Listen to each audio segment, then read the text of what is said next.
Hello! Hello, are we live? Bam, I think we're live. Welcome back, ladies and gents. My name is Deeps, your #1 failed paranormal detective, and I do apologize for the slight delay in today's stream. Delayed by 45 minutes to what is totally expected. I got caught up with something. But here I am. No worries. As discussed yesterday, we will just be playing a few hours, hopefully 2 or 3 maybe, hours of Animal Crossings, and then we're gonna slowly move into I'm gonna hop into a break, like a 1 hour or 2 hour break, and then hop into Pokemon so we can train Riolu. But with all that said, let's go hop on some Animal Crossing. 145, 46. Lee, oh my god, the weed man is here, baby. Hell yeah, bro. Thank you, Isabel. Alrighty. But yeah, today's Animal Crossing will just be basic stuff. I just want to get some things out of the way. Basic chores. We're gonna sell some weed to Leaf, and we'll live the best life after that. I promise that I got your back. Your biggest show in Paris. Alright, that's enough singing. But yeah, everybody, it's gonna be a rather short stream today. Nothing too serious, nothing too intense from us today. Just Kaspa.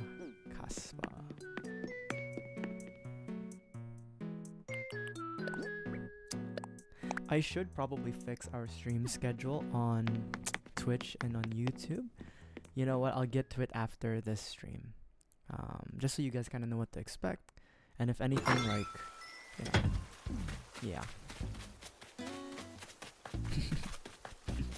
I promise. Yes! Yes! Absolutely, absolutely. What's this, man?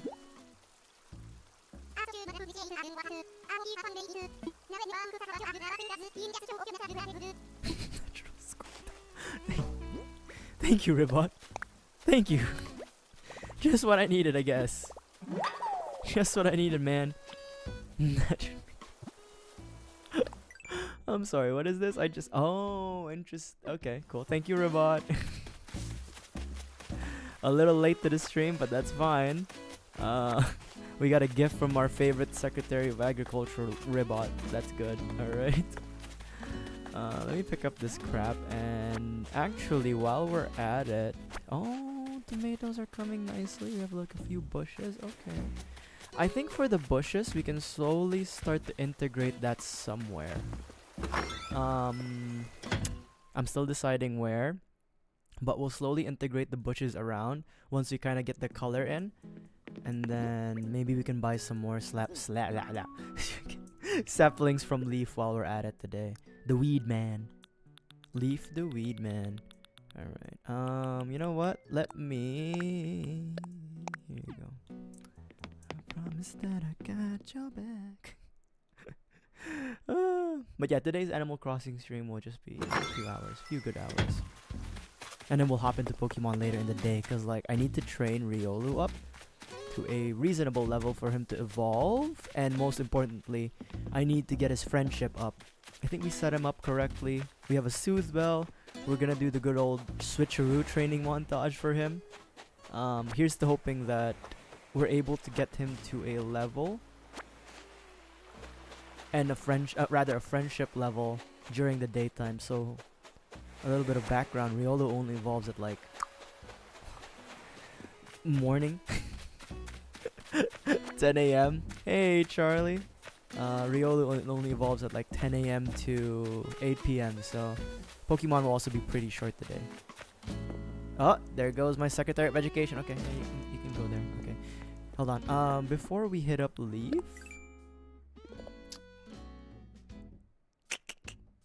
what do I need to do? Chop wood. Let's talk to. Hey, Secretary of Education.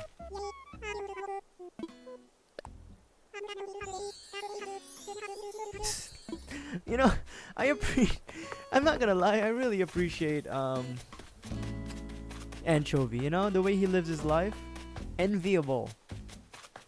I envy Anchovy. You know, work hard, play hard and snack hard. Work hard. I don't know, man. How you doing, Judy? Exactly. Yes. All right. So the reason why I'm getting the extra, like the Nook Miles Plus, is because I'm wondering if there's gonna be a sell weed. No, okay. There's no sell weed. We'll sell weed once we clear another one of those Nook Miles. Cannot talk today. I can never really talk, to be honest, on stream. It takes me a while to warm up. Maybe I should do like vocal exercises, like the me. Alright. Oh shit, like, okay, it's a Thursday, we only have 2 days, so if today... Hello. I kind of want that punching bag, actually. If today we don't get a good price on turnips... Nope, okay, we only have... Oh my god, we might lose money on this. Shit. We only have Friday and Saturday left. Alright, thank you guys. Shit. It's not looking good for us, guys. It's not looking good for us, kids. The turnips investments. The stock market.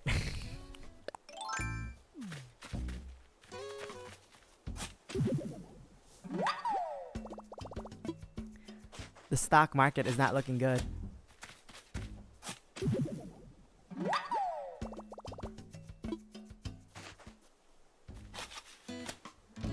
There's still 4. What is the highest price, Charlie? I remember it could be like insanely expensive or high. But what is the highest price we can get?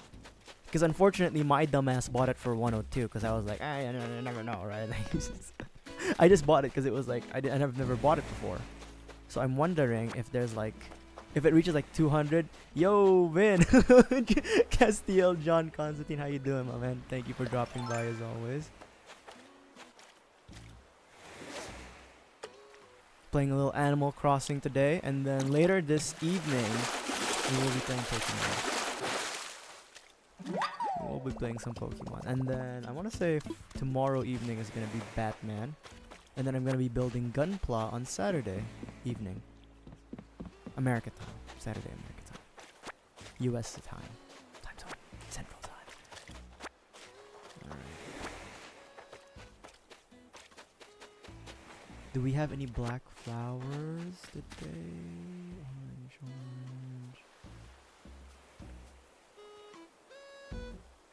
From the basketball court.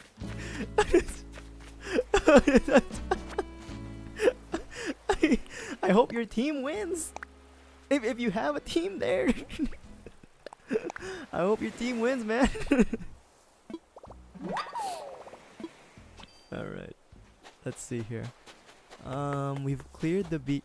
How did you get up there? Olaf. How did you get up there? Oh, no, that's... Did he use the ladder? He must have used the ladder.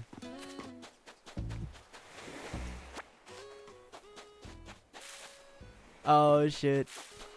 Hope you, Oh, shit, dude. Oh, God. I hope you feel better soon. Heal up, you know? Heal up.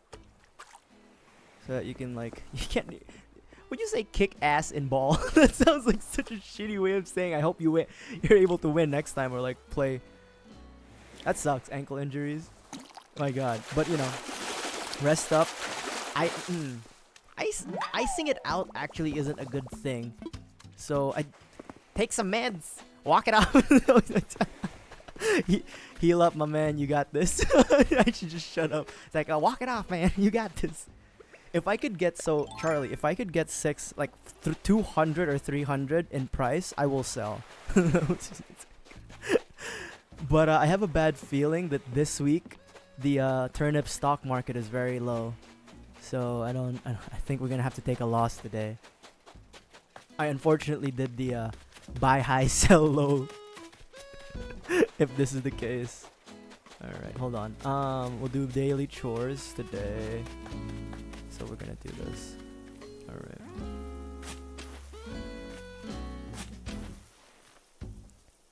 Make sure you pray to the almighty LBJ. You didn't use a turnip calc? No, hell no. No, what do you? No, of course I didn't, Charlie.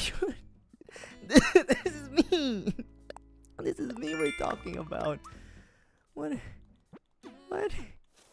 Play games smart? No. No, that's not me. If at any point I actually start playing games like effectively in a smart way,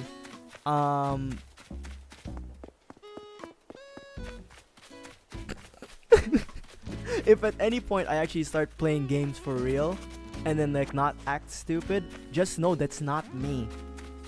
That's like a skinwalker. Alright? Like if it ever happens that Deep starts actually strategizing, is actually really good at like JRPGs and tactics, like that's not me, bro. That's not me. I've been replaced by a skinwalker, alien, whatever. Just know that it's not me. It's time to sleep.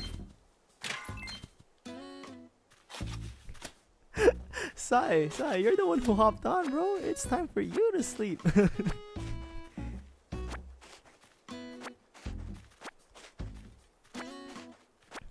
Alright.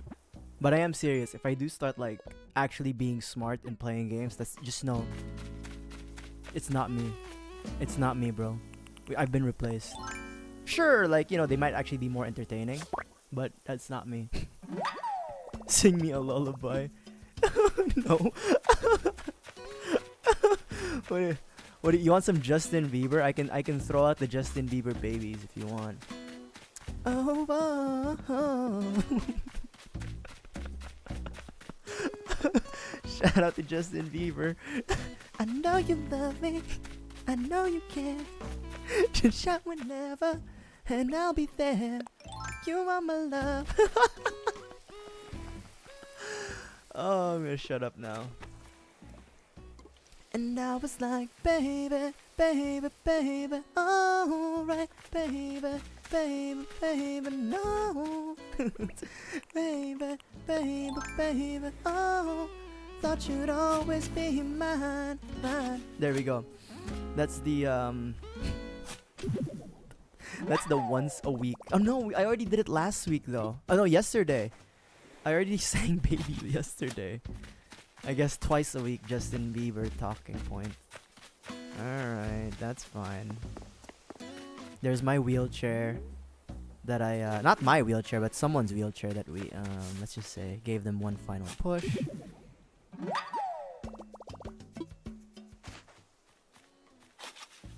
Alright. What was I gonna... Nightmare scenario. Yeah, we'll keep it that way. Bamboos are growing real nicely. Okay. We're getting there. I don't know if this is too close. It might be too close, but we'll see. And I wanna play cool, wanna lose you. I'll buy anything, I'll buy you any ring. Now I'm in pieces, baby fix me. You shake me till you wake me from this bad dream. I'm going down, down, down, down. And I just can't believe my first love will be around it. I'm like, baby, baby, baby, oh. How are you doing, Olaf?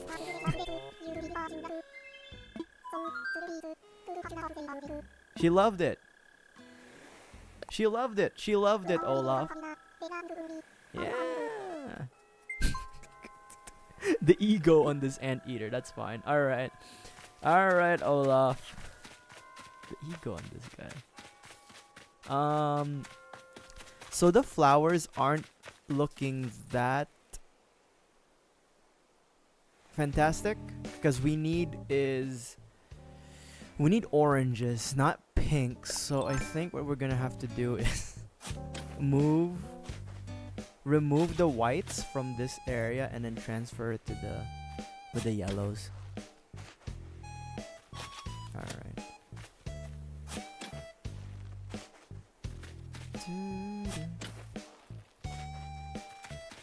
But yeah, y'all, I hope you guys are having a wonderful rest of your day today. regardless of the situation you may be on. Almost end of the week, actually. For those living in the US, Thursday, pretty close to Friday, and to those who are in Asia, it's going to be Friday. And I think UK too. Rather Europe and UK. Alright. We're gonna replace... I think this is good enough. I know, we'll just plant these bastards here. And then plant the pink ones. We'll figure out the whole flower situation once we kind of get the black. Maximum... Hitsuji, maximum is 700. Okay. For the turnips. Alright. That is good to know, my friend. Thank you.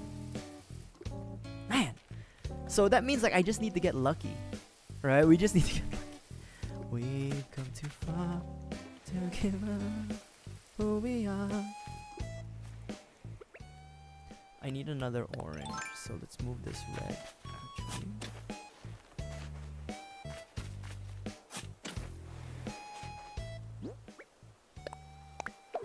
So we just need to get lucky, basically.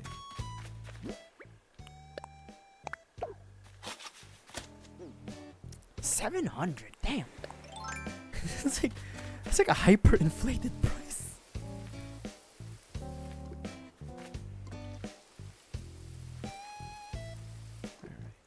We're just gonna water these guys, right? And then we'll yeah. we'll leave them alone. Cosmo is my local flower? No, it's not. I think it's actually what's those sons of guns called? It's it's not even the wildflower. It's that one. The mums, there it is. Mums is the local flower. I am trying to get like black lilies and cosmos. But I'm not being smart about it, most likely. But you know. Your flower is rose? Nice. Actually, yeah, that... was that? Because I had a first island before this. I want to say... It might have been rose in that first island. I don't fully remember. But I do know when I saw these mums, I'm like, that's a flower I'd never seen before. You can get blue roses too in this game, right?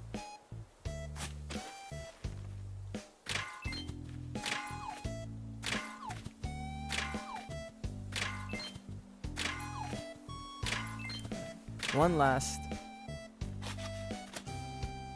My fruit is peaches. My fruit is peaches. I was able to get apples and cherries. Apples from an island, cherries from a gift, and then coconuts from, you know, the islands. Blue roses. I don't remember, but in real life, how are... Oh god, I didn't hit this. My god, my dumbass did not hit this. I should have prepared, but it's fine. I should have dug the 2 holes, but it's fine. It's fine. And there goes my shovel. Blue rose. How are blue roses like made in real life?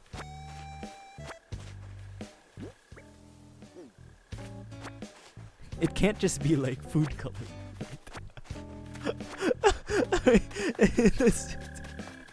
It's not just food coloring, right?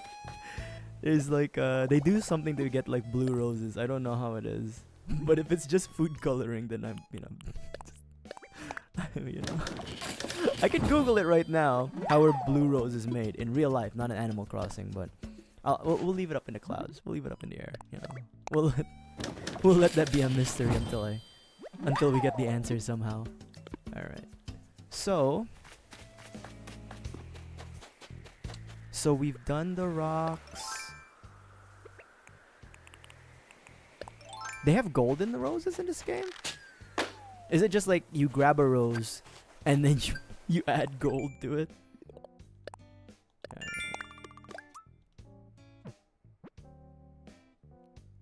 Alright. You know what? I think... Hold on.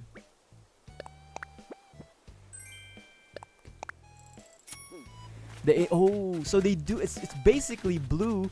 I mean, you know, dye and food coloring are different things, right? You know, because one you can eat, one and the other you can't. But roughly the same thing.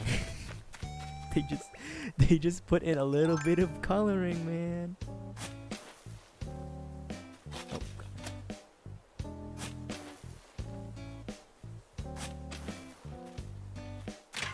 I've already hit this. Sometimes I forget. I forget what we've done. It's early onset. There we go. Alright. I think we're pretty Gucci on the fossils. I think we've searched the whole island, I want to say. And we've gotten all the fossils. So let's go ahead and have Blathers take a look. Nope, missed. Have Blathers take a look at it. At the fossils we have on hand. Sell what we don't need. Or sell whatever's extra. And then, hold on. 1, 2, 3, 4. 2. Let me catch 2 more bugs. And then after that we'll do some other daily chores here. Where is it? There's one. That's one. I thought it was 5 fossils a day.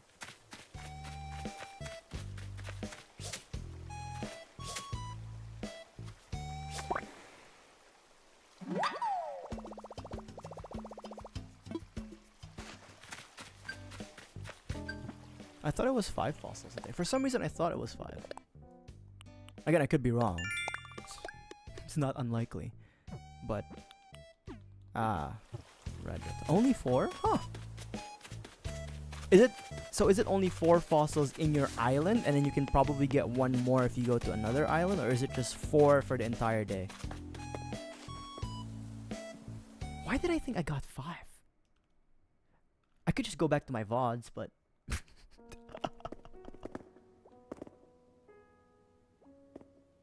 Ah, so you can get... Okay, that's why I thought I got like 5. Alright. Wake up, Blathers. Exactly. I need to, oh, no, wait, no, that's not... Shit.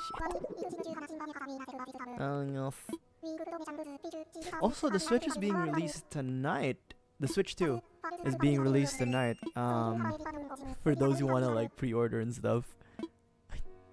I don't know if anyone's like interested right now on chat. It's very expensive. I'm gonna wait until the version 2 of the Switch 2 comes out. And also when I have the financial leverage, as they would say, to actually buy it. Okay. Check it.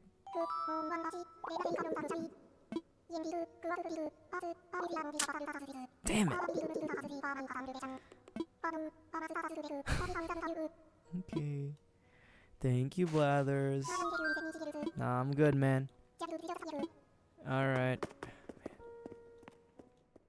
Alright.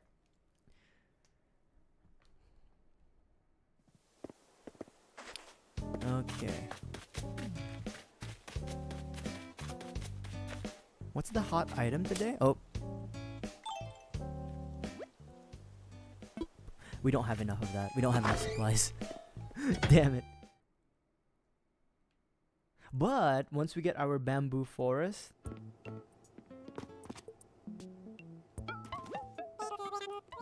we should be good to go.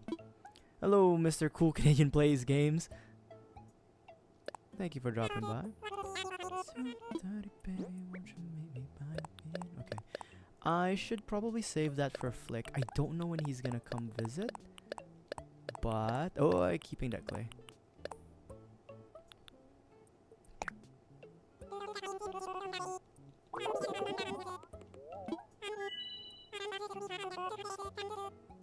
Sure. Thank you, Timmy.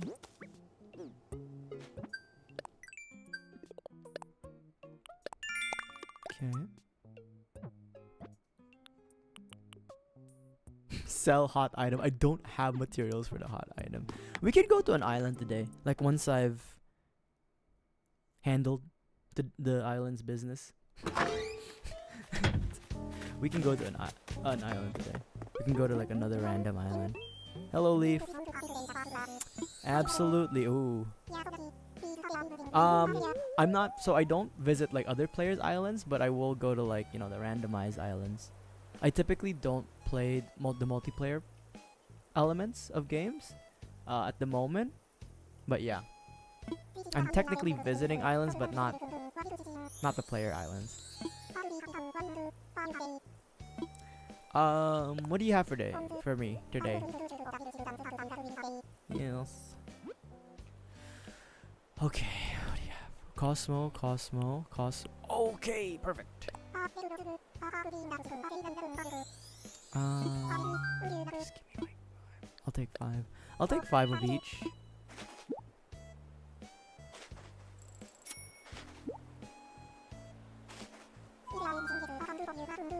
Yeah, man. Yes, sir. Take another 5.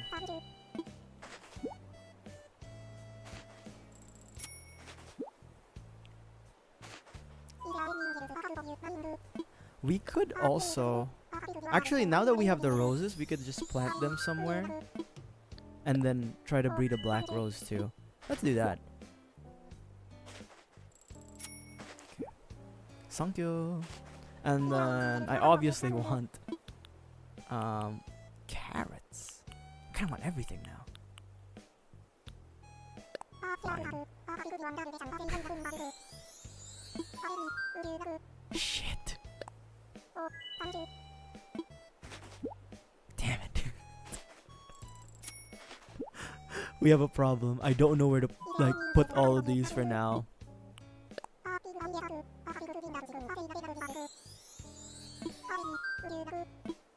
Take another 5, baby.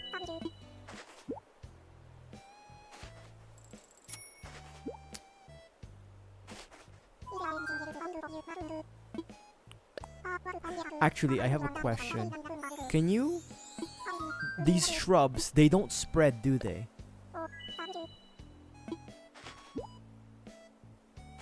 Like, they don't propagate on their own. Like, you have to plant a shrub if you want the shrub to come out. Shit. I'm gonna do this.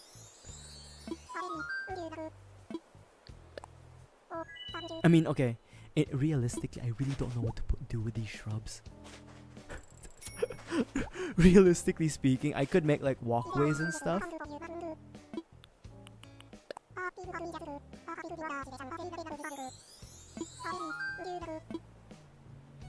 I could make walkways and stuff, which, you know, makes sense, but... Okay. Thank you, Leaf. Okay. You know what? I'll just plant them and then we'll figure out what to do with them, right? You know, act now, think later. Hey, Cheerio, how you doing, my man? I need to sell some wheat. What is weeding service?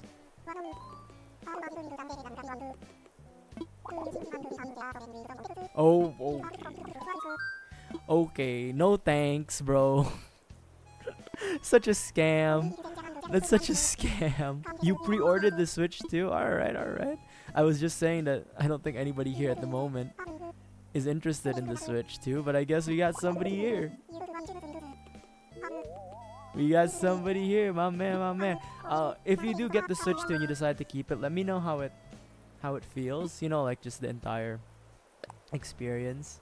Well, yeah, but like you never really know until like the purchase happens, right? You might flip it. Yeah, I know. But if you do decide to keep it, do let me know what the experience is like. I'd like to get an opinion about it. Greedy weeder. Same here, Charlie. I'm not okay. So I technically have the funds, but the funds are much better spent on rent, especially given the current conditions of the Deeps Island, the Deeps Nation. Hello, what's going on? Oh, thank you.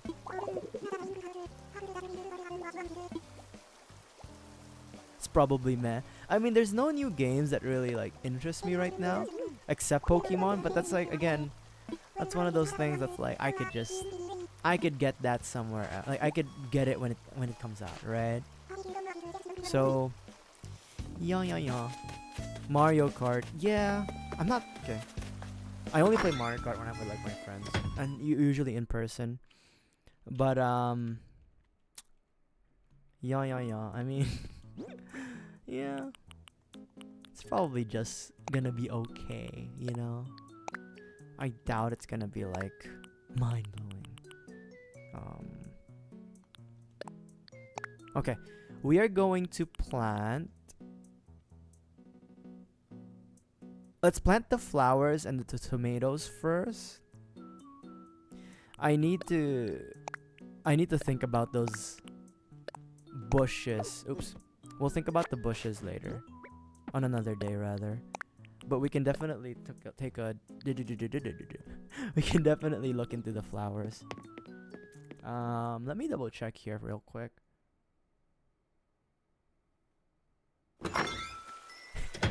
Charlie, bye. Black Rose Animal Crossing.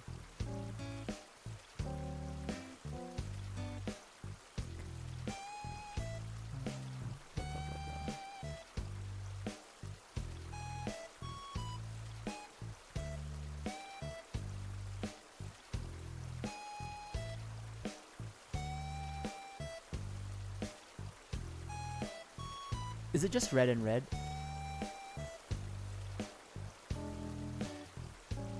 Black Rose is just red and red. Okay. Black Rose is just red and red. Tulip is red and red. Oh, actually, no, I'm wrong. Cosmo says red and red.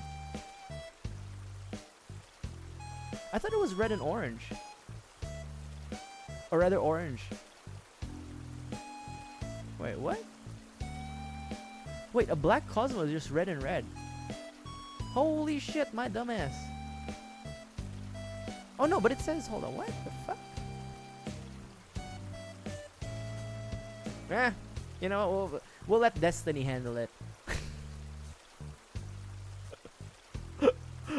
But yeah, okay, Black Rose is red and red. We'll let Destiny handle it. We'll do red and red, and then for the Cosmo, we'll... If it happens to be orange and orange or red and orange, it'll happen. It'll happen. It's like, just give up. It's like, fuck it. I was originally gonna put another house here, but I don't know. Feels like it's too crowded to put a house there. So you know what? Let's do a little community garden of tomatoes. Hold on. Let me...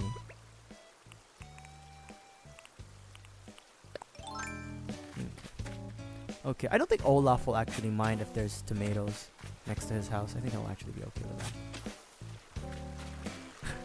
No worries, my guy, because if I remember correctly, you're supposed to be on jury duty thingy thing. So yeah, thank you for dropping by as always, Cheerio. Appreciate it. Alright. Carrots, not tomatoes. You know what? You'll be fine. You'll be fine, Olaf. Lunch jury, I see. Yeah. Carrots. Why did I think about tomatoes? Okay. Carrot.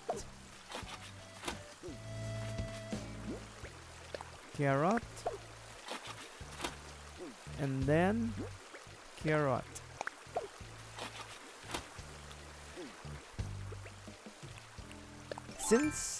So I haven't played the other Animal Crossing games, like the one for the DS and stuff, and the GameCube. But the other Animal Crossing games were like, my god, they were you know what, let's just plant the roses here. What am I doing?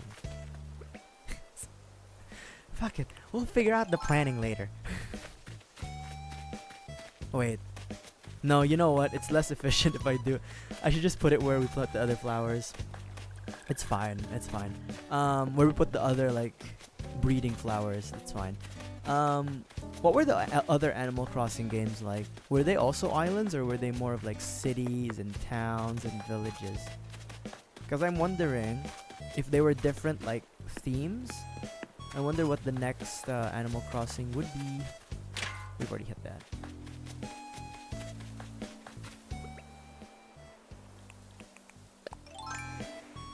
Imagine if Animal Crossing was just like apartment complex.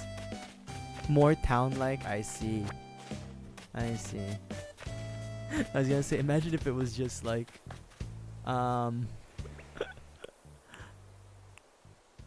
if it was just a condo or an apartment. You have to do management of a condo and an apartment.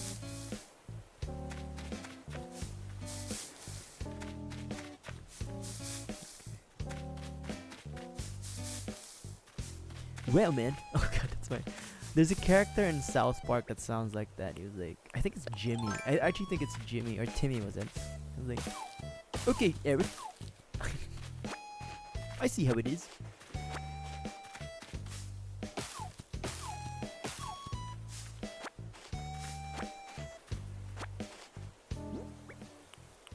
Alright. So here's what we're going to do today. No more. Hello, Octogirl. Thank you for dropping by. Today's just gonna be relatively short stream. I'm just doing a little bit of maintenance. We will go to a randomized island after this. Maybe we'll get lucky, but we'll see. Should I chop down another tree? No. Should I chop down another tree? Let me think about that. Oh man, I can't. There's my axe. What would you like to say? What would you like to say in front of the class today, Octogirl? In front of the class. Professor Deeps. Back in action. Alright. Selling fruit. Okay, cool. You know what? Let's just plant. Let's just plant, and then we'll figure it out from there. 1, 2, 3, 4. I want to say 5. And then these will be the reds. I think. Yeah. Oh god, okay, there it is.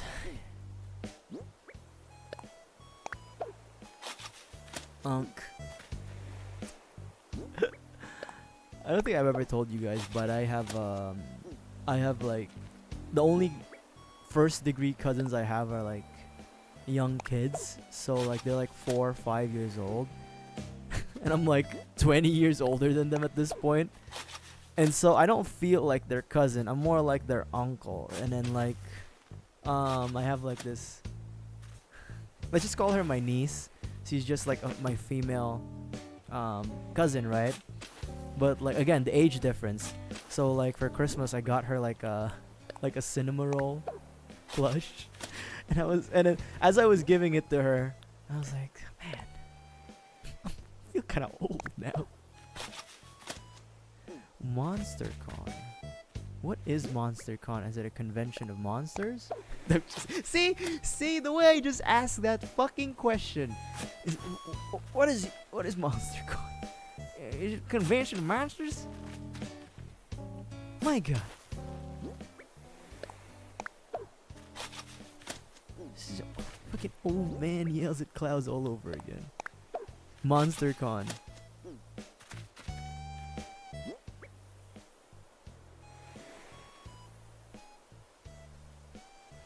MonsterCon. Hold on. Let me plant these plants, and then let's do a quick Google of what that is.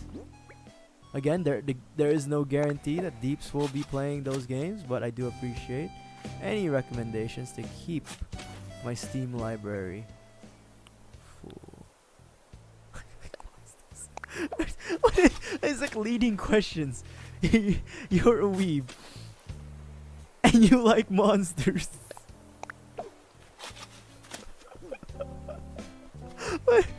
I'm getting interrogated. Hold on. You know when you ask, if you'd ask me like, are you a weeb and do you like monsters? The first things that come out of my head is not. It's like Monster Musume.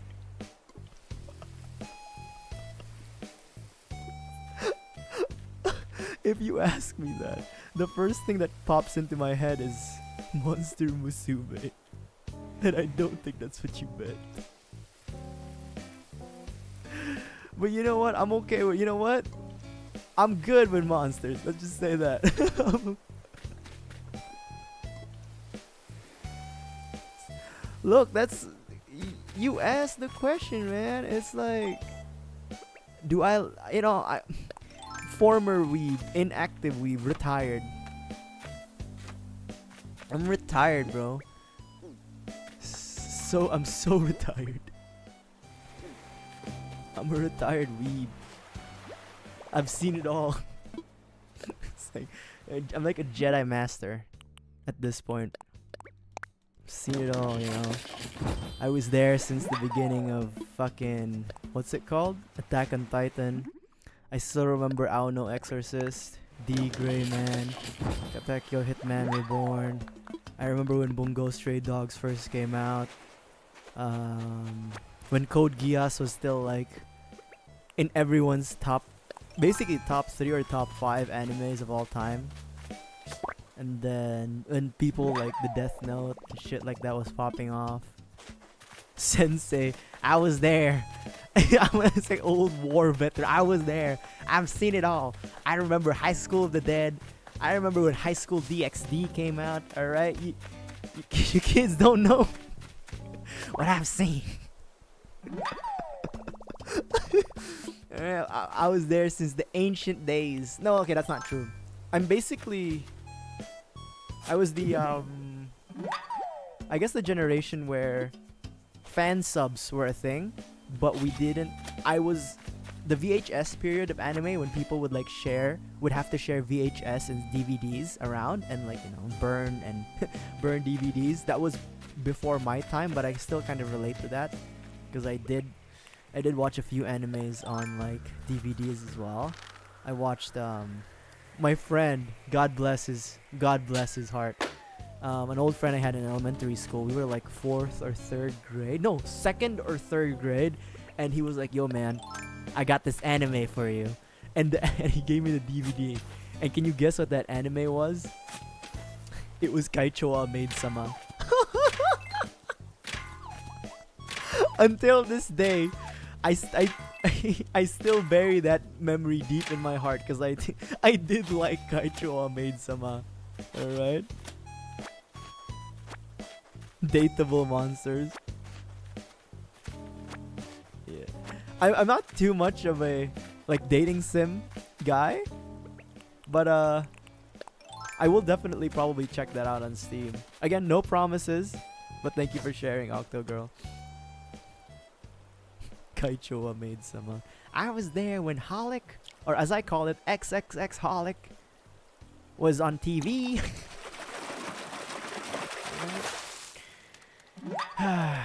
God, I've been a weeb for so long. Actually, now that I think about it, God, too damn long. High School of the Dead.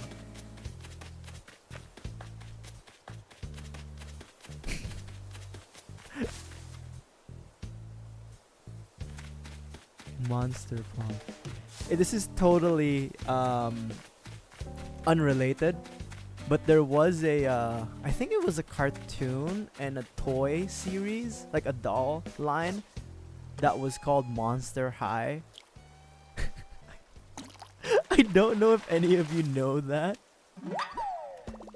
but it was pretty. I wouldn't even say it was semi-popular because like some people knew Monster High, but a good amount of people don't. I only know about Monster High. Oh my god, there we go. I only know about Monster High because of the ads they would play on TV, like the toy ads. Because like I remember it was themed towards like the normal. Oh my god, like the stereotypical monsters, like Frankenstein. There was like a Frankenstein girl, Dracula girl, the Mummy girl, Zombie girl, Wolf girl.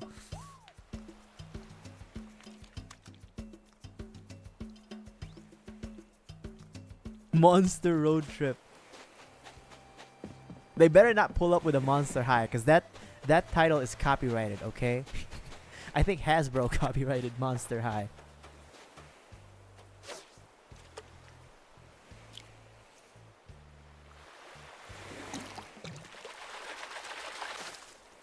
I don't remember, but maybe Monster High was related to Bratz? It definitely wasn't related to Barbie. I don't know. I can play it by myself.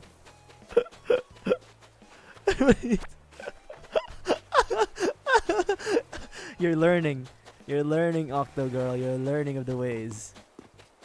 You're learning of the ways. Yeah, I do know that a lot of streamers play with their fans, but I wouldn't have you guys expecting that from me, unfortunately. I know some people will probably love to do that, but right now it's not in the plans. But I always appreciate it when you guys ask, rather than cause there are some people who would just spam even if I tell them I don't play these features or I don't play multiplayer, and that could get pretty annoying. But if you guys ask, no problem. The answer will roughly be the same.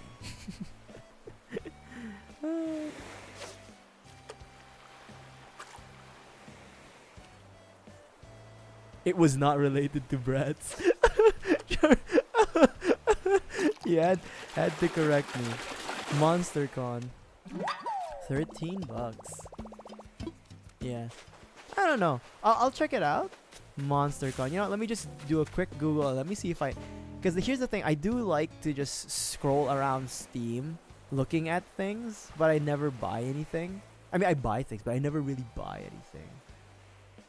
Oh, you know what? I think I have seen these guys around.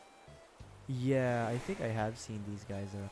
Oh my god, they have a clown. No. They have a clown. Oh no. I remember when Clown Girls was the hottest thing of the month for a quick minute.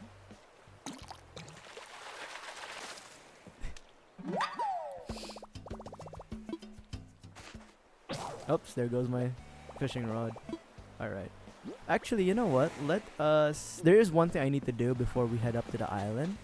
Head up to an isla. Isla is, we have to sell some stuff, and I need to buy some clothes from the sisters. If there's anything new. I doubt that there's anything new.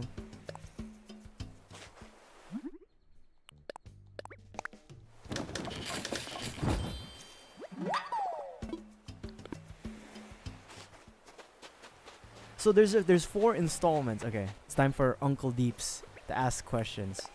So this game you're telling me about, October. It seems like there's 4 installments of it. Did they release an installment or a sequel every year, or does it take them a while to produce these visual novel games? Jacksepticeye. Oh my god, that's an OG. My god. My god, that's an OG right there. My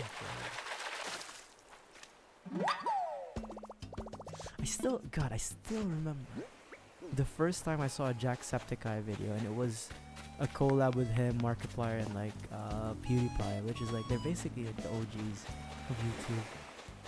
My god. It's been a long time. Holy shit. It's reminiscing now. It's my god. Back in the day. Back in the fucking day. Alright.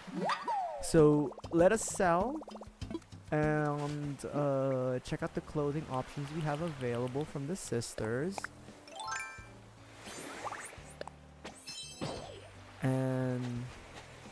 okay. That's a pretty good dev time. 1 to 2 years. Yeah.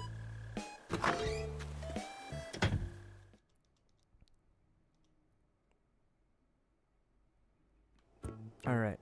I want the punching bag, so we'll come back for the punching bag later. Oh, why is there a big ass truck? Oh, it's a Dunkin' Donut truck. Damn.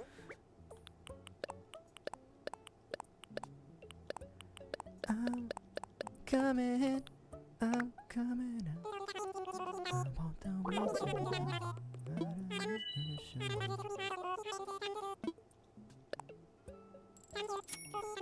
Thank you.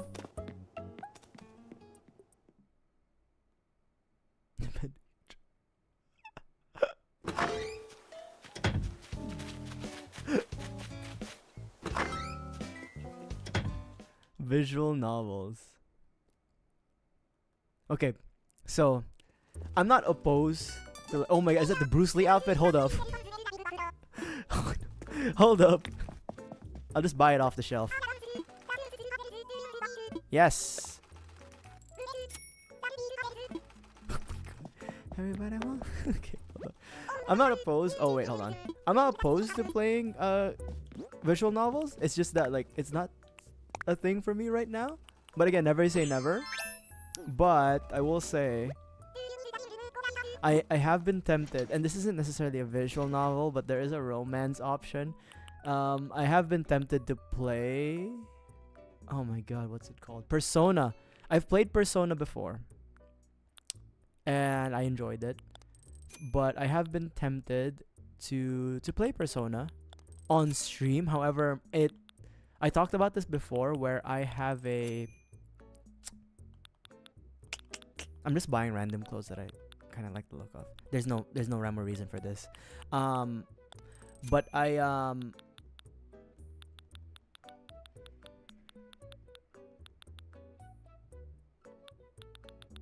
hold on. Okay. But I have this problem where it's like if the game gets too in depth and it takes too long, I'm kind of worried that the stream will kind of get boring. Again, I say that as I have like 18 to 20 streams of Animal Crossing. But I kind of treat Animal Crossing as a way for me to just like chat with you guys when you guys are here. And then just to kind of like, you know, de-stress a little bit. But you can get rejected by characters. See that? That's the fear. That's in Persona, you don't get rejected unless if you fuck up the social links. That's the true weeb fantasy. but yeah, I was tempted to play Persona on stream, but again, my fear is that it can get too long and feel a little too tedious for me to stream. I don't know, especially because like there's a tactic element of Persona 1, 2, like regardless of which Persona. I've played Persona 4 actually, and this was I'd never streamed it because I played it personally. And then when I was a kid, on the PSP, I played Persona 3 Portable. But yeah, never say never to like games with romance options for me. But at the moment, not in the table right now. Cards are out. I mean, like, my problem is that like I enjoy the you know, the talky parts, you know, like the you know the parts that I can kind of like banter with the like, you know, the NPCs. But my fear is that when it comes to the actual fights, that's when I'm gonna like conk out. But again, never say never. I already own Persona 3. I own 4. I'm definitely not gonna play 4 on stream, but I own 5 and I haven't played it.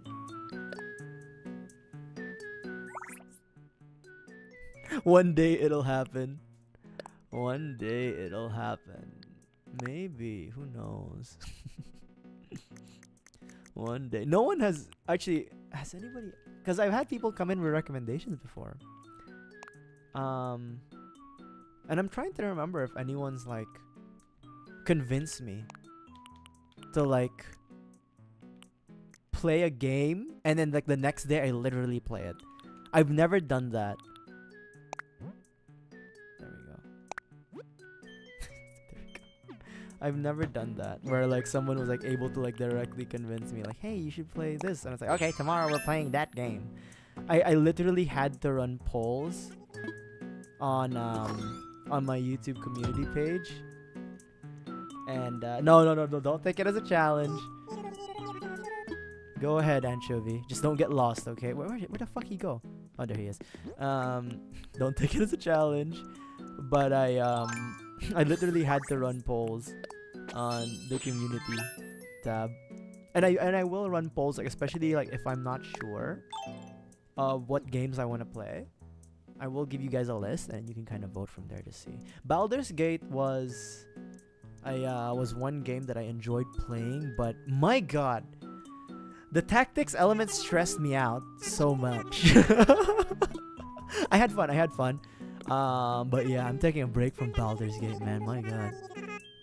One of the options too when you start the game for Baldur's Gate is like it's not in verbatim, but it was basically like, do you want to see cock and balls in your gameplay? It's like, no, I'm streaming. No, not when I'm streaming. You want to see cock and balls?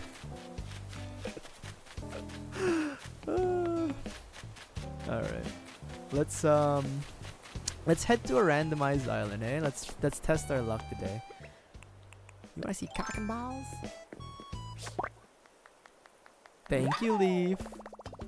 But yeah, I don't know. You know, you might like, if you've probably played it already, Octogirl, but you might like Baldur's Gate. Especially if you like to like romance the characters. I'm sure there's gonna be a character there for you. You know.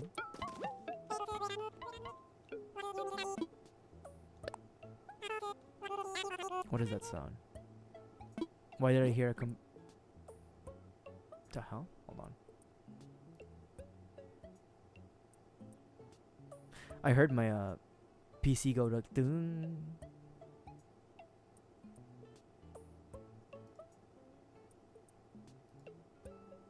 I think we're okay. Sorry about that. There was just. Let me know, anybody on like both sides of the streams, YouTube, Twitch, if things start looking weird on your end. If you can't hear me, just say something, just to be sure. Inner weeb game. Inner weeb. I remember, yeah, back in the day, you could not be directly a weeb in public. Here it comes. The old man yells at clouds. Back in my day, you had to hide being a weeb. Alright? Because it was... Okay, I will admit, some of the animes were definitely out there. Some of the animes were definitely out there. But, you know what? Yeah. Alright, so let's see. Do we have lattice and rope? We have those. Okay. So we'll go buy a quick miles ticket. And then we are going to...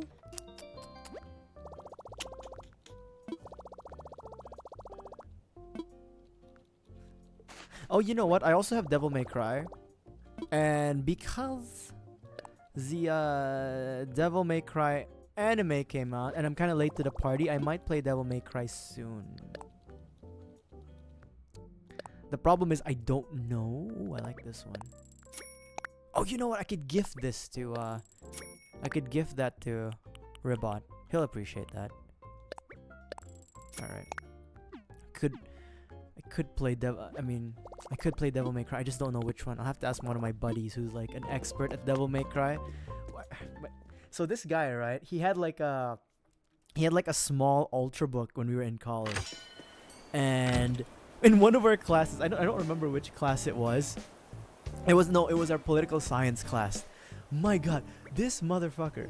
He would be playing Devil May Cry 3 while we were like supposedly paying attention in class, and he was right next to me. Like he was on my left side, and to my right was just like the windows head like facing the corridor.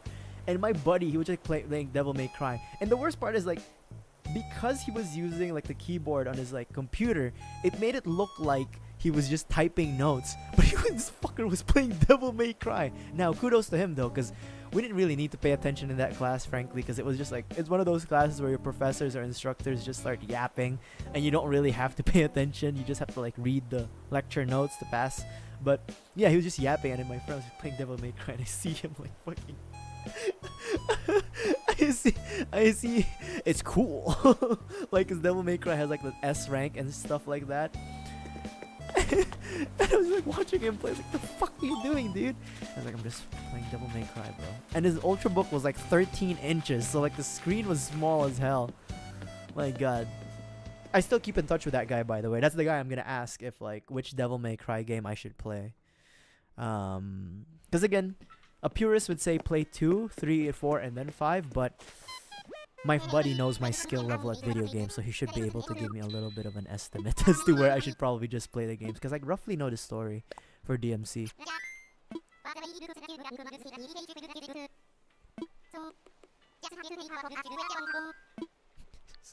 Play DMC3 on your laptop while in political science class. Yes, I have everything, Orville. We're good to go. Alright, let me drink some water while he loads up.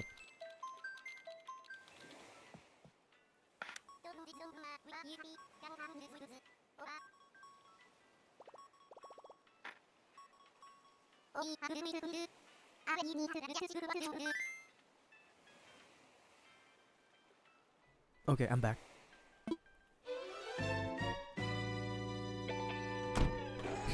That was the best way to spend his time, playing DMC3. I mean, you know what? I kind of envied him. Because the whole time I was just looking at him, and I would like... Because the thing is, right, like I could look down, but then if I kept my eyes to the left, the teacher or like the instructor, the professor would figure out, right, that like I'm just looking at his laptop. So I would like strategically like look at the professor. He would blab about his life. I would look down, look to the left, and then rotate my eyes slowly, clockwise, to go up, facing the teacher again. Oh my god! But yeah, that was one of our classes. Playing Devil May Cry.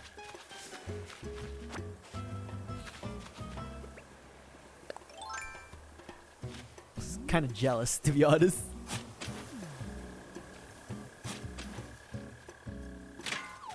He was like one of those, and I think this is like a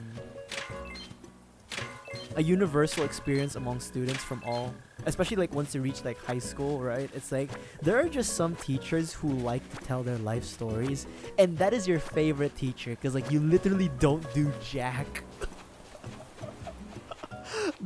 You literally don't do jack. And like it's more interesting to hear your teacher rant about like her life.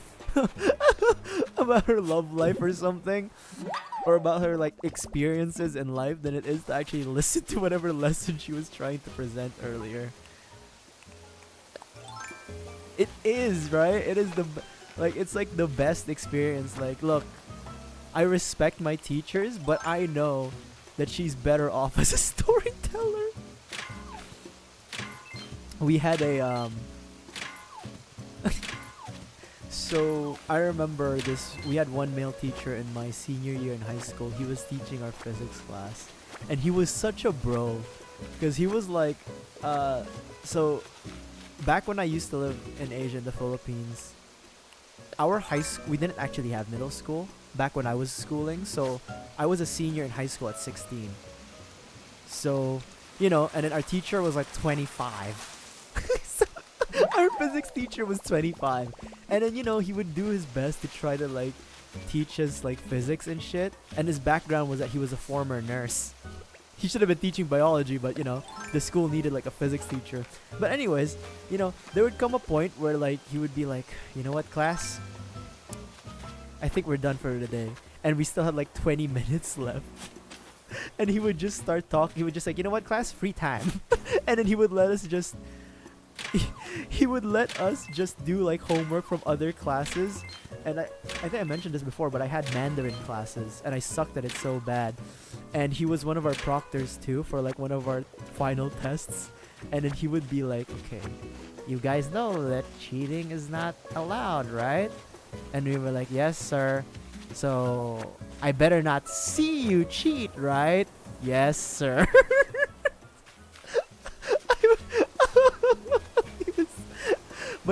But I loved him so much because like I remember me and my buddy, we would just shit around. We had like a box of index cards.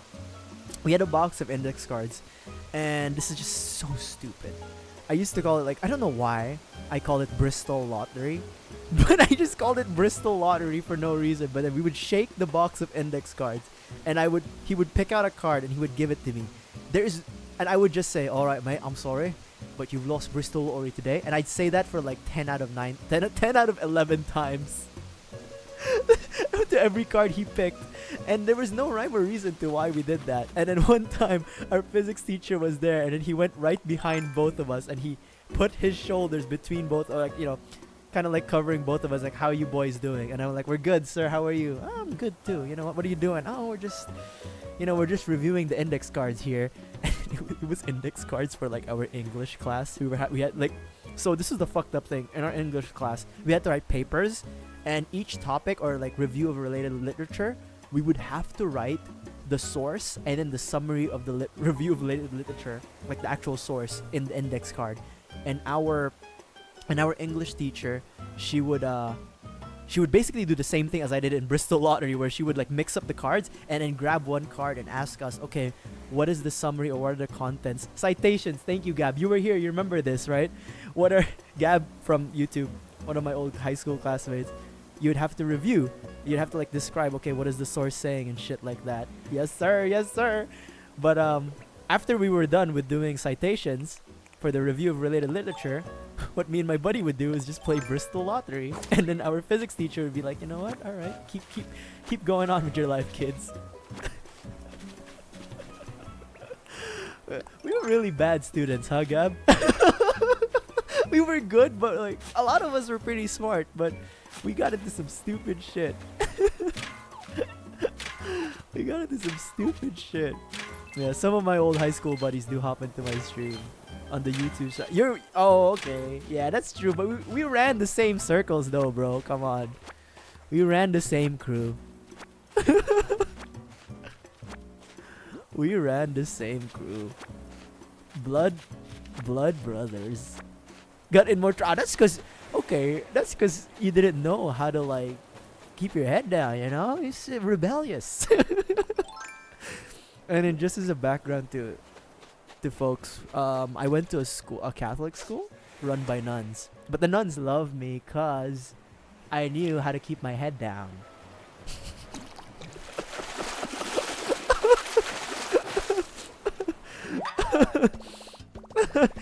Exactly, dude. Alright.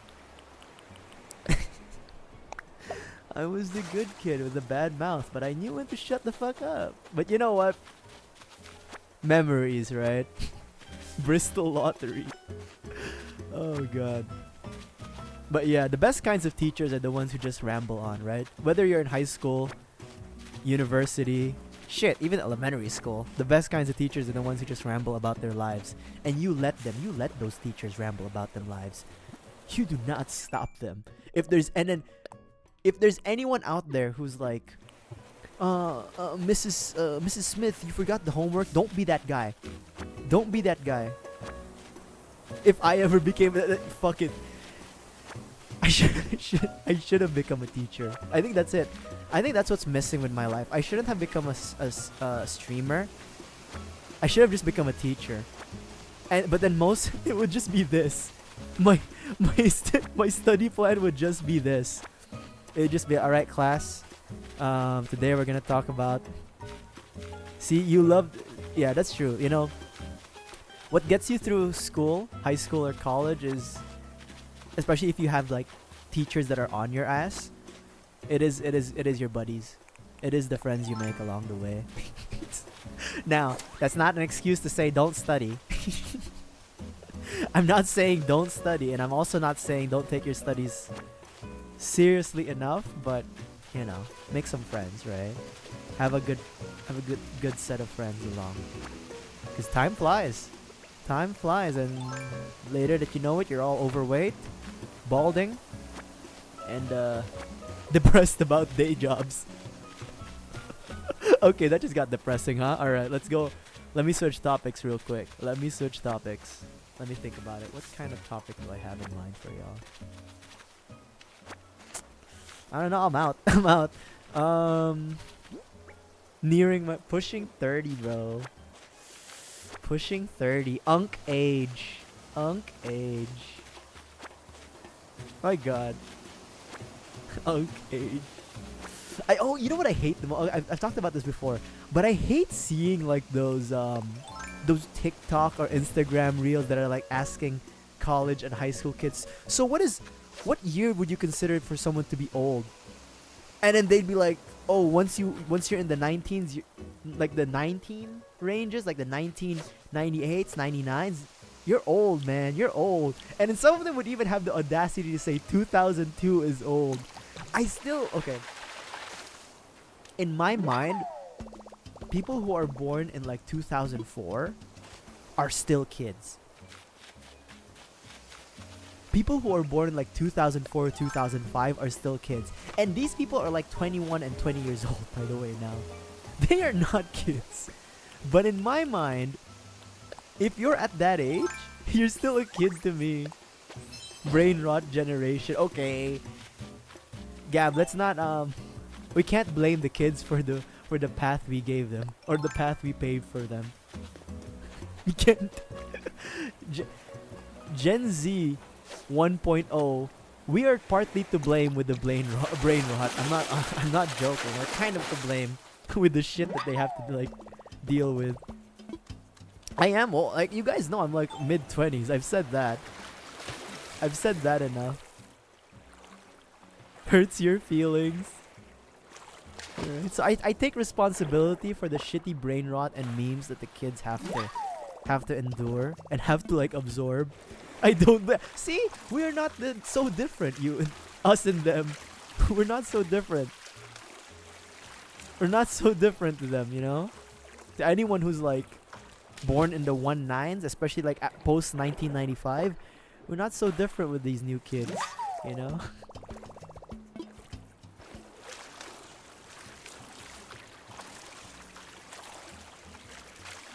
The only difference is I have back pain.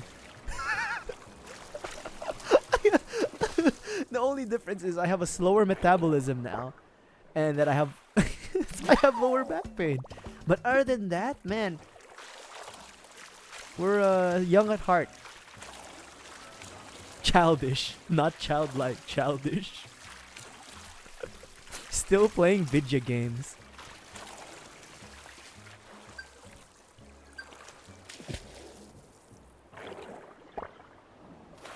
You also have back pain, Charlie? Actually, you know what? I keep saying I have lower back pain, but it's kind of disappeared.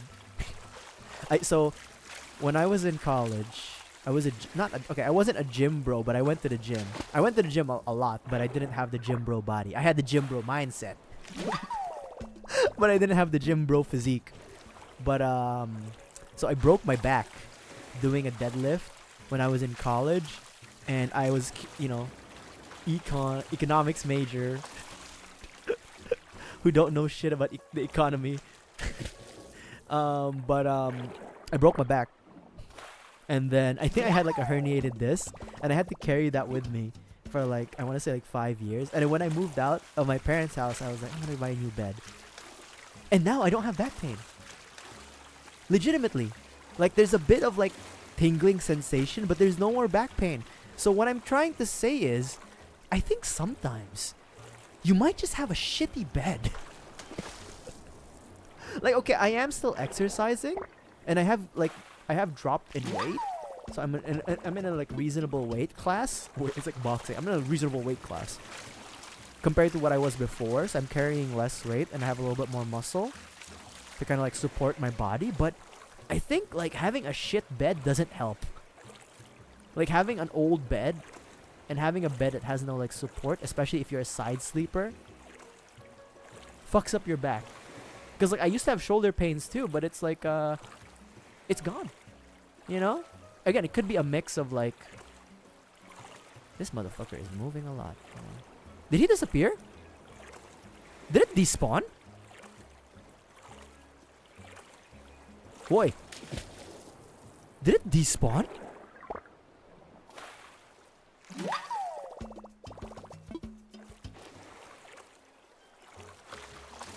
Boy. Are you serious? We were chasing it, right? I wasn't... No fucking way. Are you kidding me? It despawned?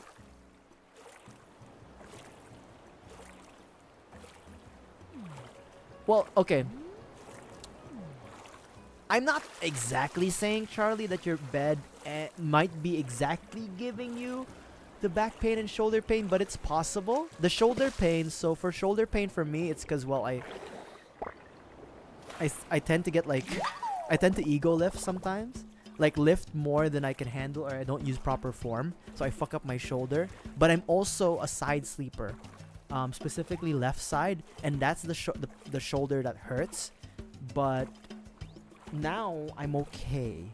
So yeah, the bed definitely helped my lower back, and of course, like, you know, exercise. But I think for shoulder pains, especially like if you're not someone who like ego lifts, you might want to check if your bed is good for you or has enough support for you, because it could be a case of like the activities you do during the day, especially if you're doing like labor intensive work, and then a combination of like how crappy your bed support is. Because my shoulder pain was like really, it was starting to get bad to where like I could feel it every time I extend my shoulder. Like, you know, like it's in between like your shoulder blades, the pain there. But ever since I've started taking care a bit of the form when I'm working out, and then actually like with the new bed I have, it's pretty good. I'm okay. I'm okay now. So I'm not saying the bed is exactly the reason why you may have back pains or shoulder pains, but it could contribute. Hi, Mike.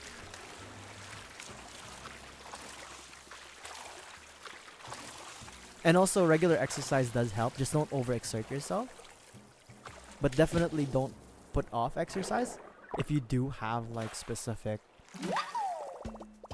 physical limitations.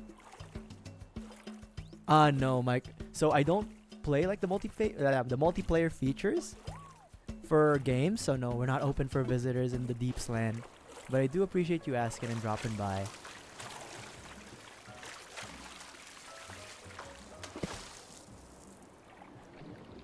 Oh, Charlie, yeah.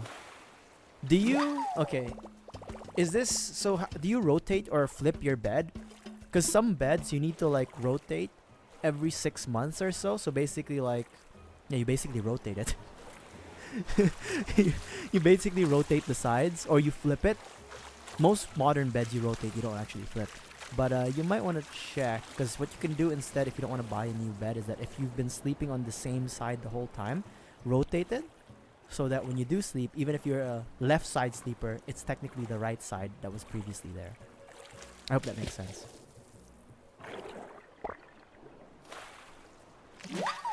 Now, if you're on a single bed, still rotate it, because maybe like the weight distribution is, it's too much. Because like, you know how like, you know, you're not really fully, not all of your weight is in like the whole bed.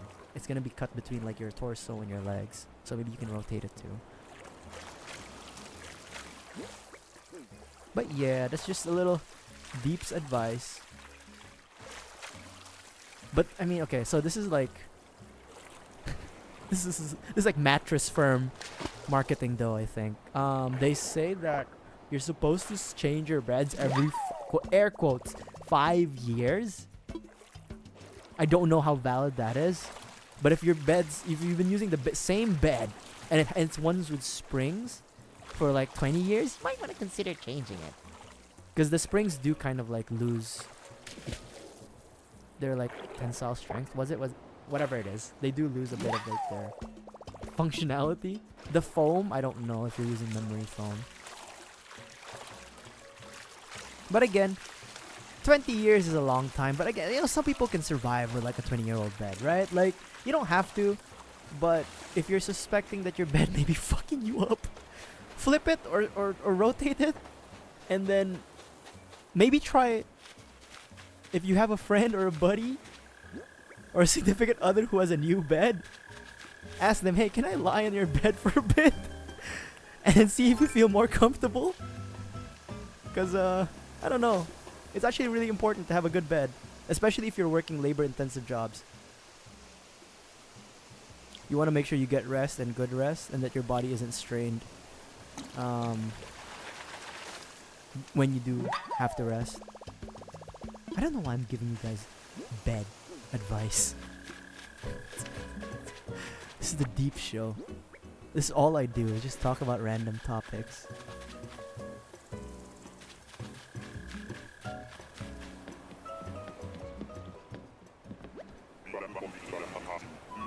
And also, if you have scoliosis, you might want to ask your physical therapist or your doctor what would be the best mattresses for you, or what you should be looking out for. Especially if you have scoliosis. Because with scoliosis, it's a bit, you know, it's a bit difficult to like ascertain what works and what doesn't work for you. Because like some people can have just minor scoliosis, and some can have like major scoliosis. Talking about scoliosis now. Alright. Okay. Sultan time? Sultan time.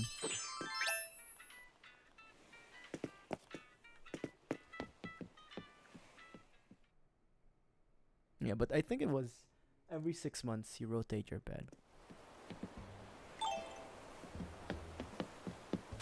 And it's more obvious if you have like a larger bed, like a full size or a double bed.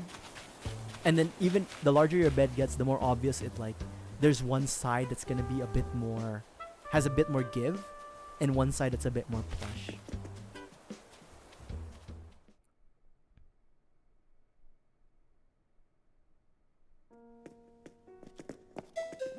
But yeah, mattresses are expensive. Make no mistake, like even the mattress in a box options, like whatever you find on Amazon, they could range from like 200 as a starting point.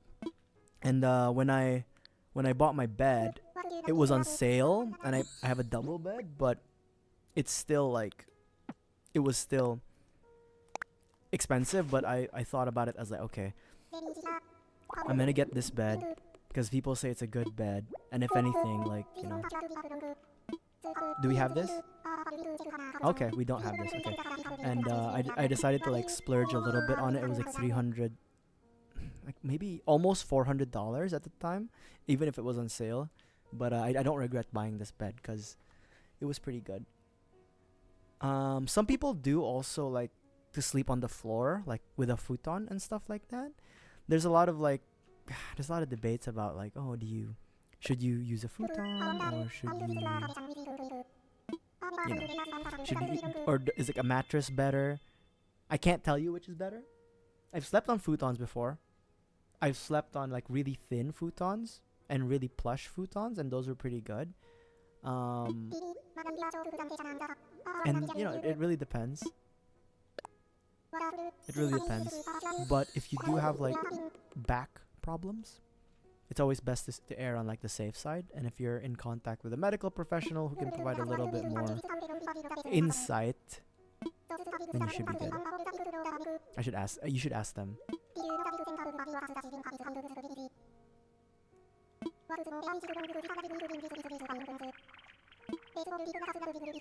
Diplodocus. Diplodocus.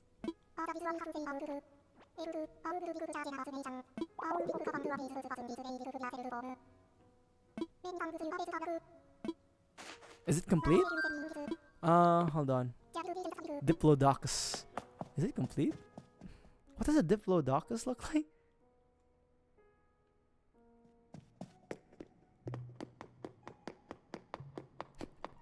He's gonna make a corny ass joke like Diplo the DJ. Oh my god, you mean Diplo the DJ? Hold on, Diplodocus. Diplodocus. The hell is a Diplodocus?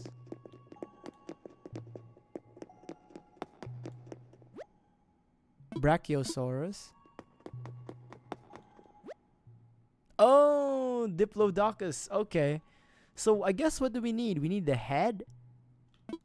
Oh, I see.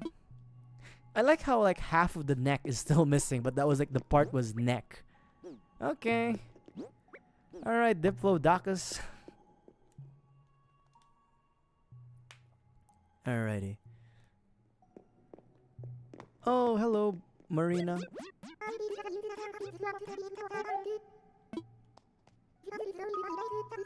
I donated everything, my girl.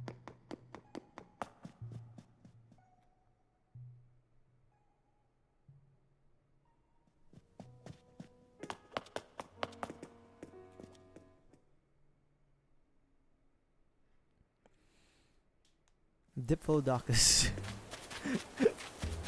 Something about that name. Yes. Let's talk weeds, man.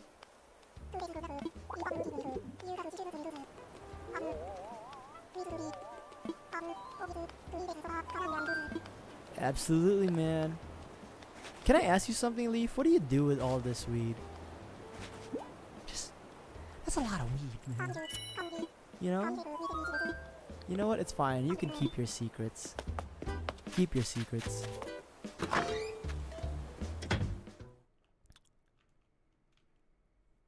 Alrighty. I want to say that I want to buy this. Hold on. Yeah. Let's buy this. How much is it, boys? You can take it. I'll take it. Thank you.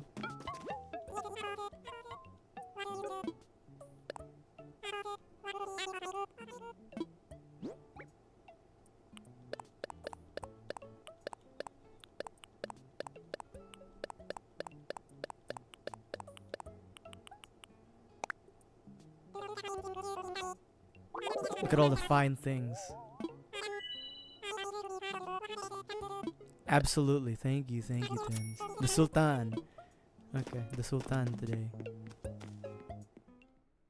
Should the Sultan wear loafers? No, I think the black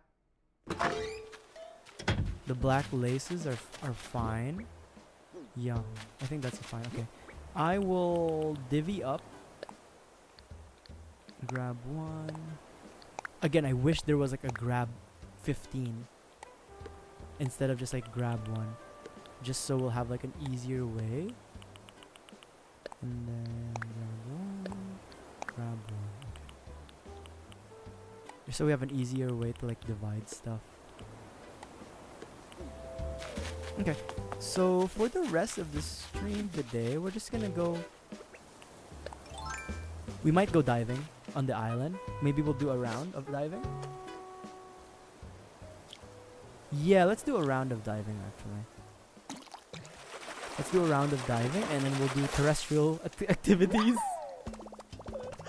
Land-based activities, and then after that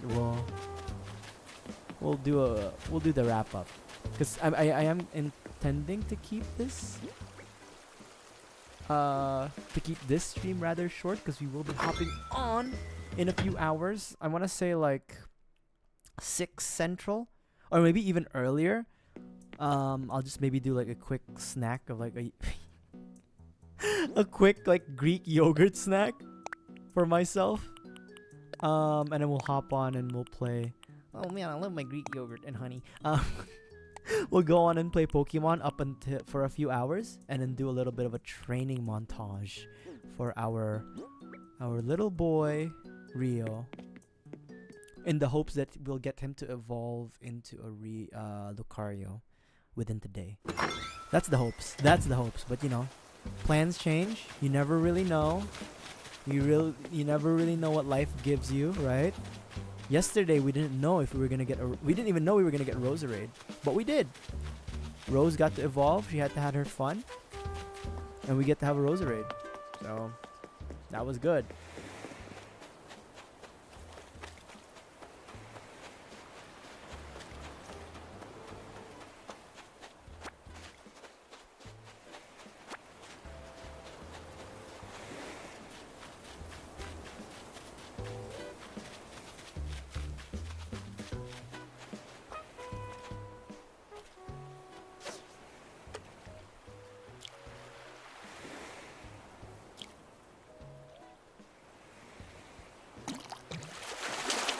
sea bass.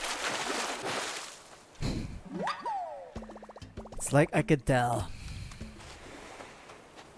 It's like I could tell. Okay, I'm gonna just catch a few fish and a few bugs, and then we'll head diving. Drop all our stuff. We're gonna drop everything. Ah, there goes anchovy.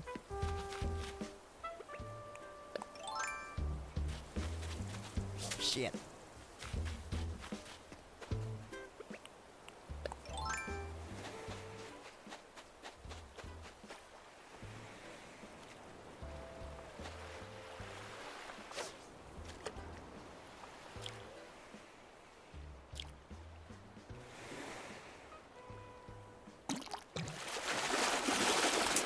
Olive founder?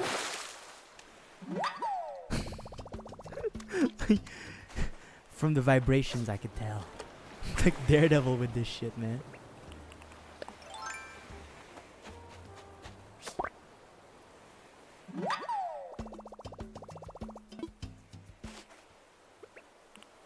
Okay. Let's survey a little bit more, and then we'll go head diving. Make some money. Make some real money from diving. If we had more bamboo, I would have made more benches, and then we could have sold some hat items. But I'm out of bamboos, and I don't want to sell the bamboo benches we already have, because the bamboo forest is more important than simple cash money for me right now. Alrighty. Just a little bit more. I've watered everything that I wanted to water, right? The reds, red on red. It's such a shame, because, I mean, it's real life, right? Like, what are these called? I wish these flowers had a red variant. I'm not, like, I actually do wish that. Like, not, sorry, did I say red variant? Black variant. I was like, I wish this had a red variant, and it's like, it's literally there. I wish it had like a black variant. I think it would be cool. I don't remember what they were called though, what those flowers were called. But yeah, you get the point. You get the point. Alright.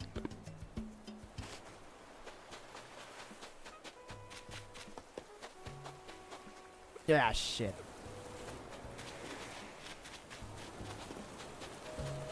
Alright.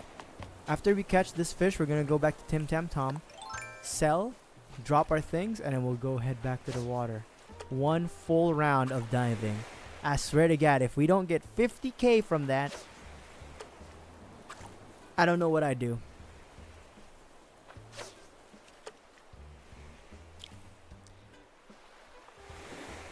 That's a really good question. What animals do I hate the most?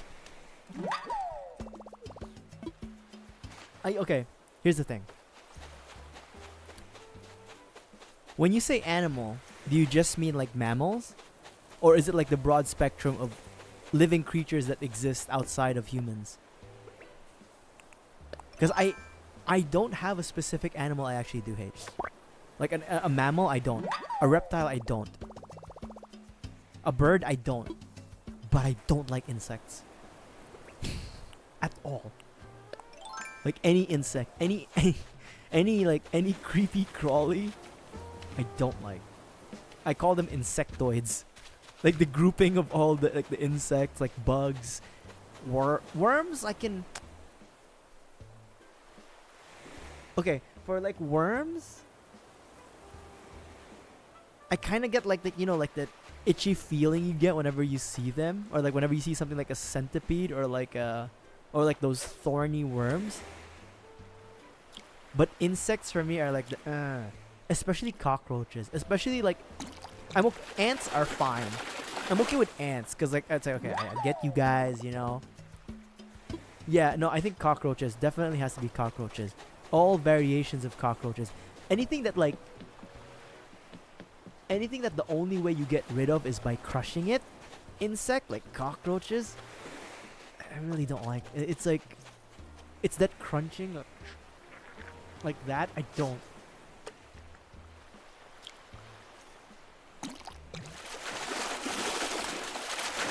I don't know if the stream is like slow. Charlie, it might be a little slow. Like it's the actual like stream itself. Like it might be a little delayed, but don't worry. I see your messages. I can't talk today. I swear to God. I see your messages, so don't worry about it. Mosquitoes. So I used to live in Asia, right? And I used to live in like a tropical country. I don't like mosquitoes. And I know mosquitoes carry like malaria, dengue, and all that shit. But it's not as gross to kill a mosquito for me than it is something like a cockroach. And especially those flying cockroaches. Like those motherfuckers are evil. The flying ones? My God. Hold on, let me just start dropping my items. And then we'll sell, and then we'll,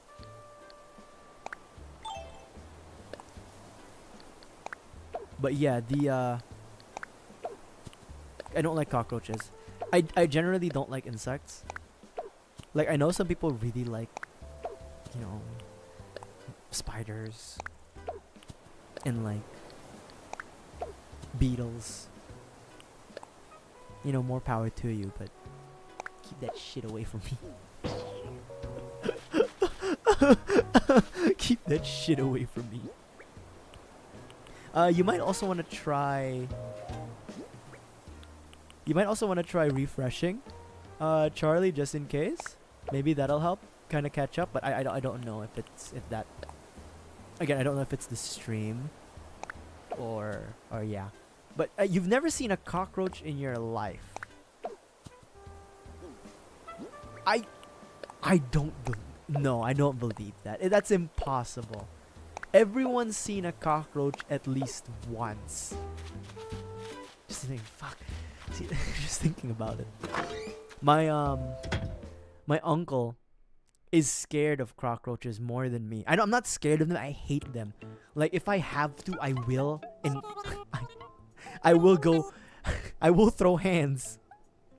I will go through a cockroach encounter if I have to, but preferably I would not want to. But my uncle, my uncle's like 18 years older than me.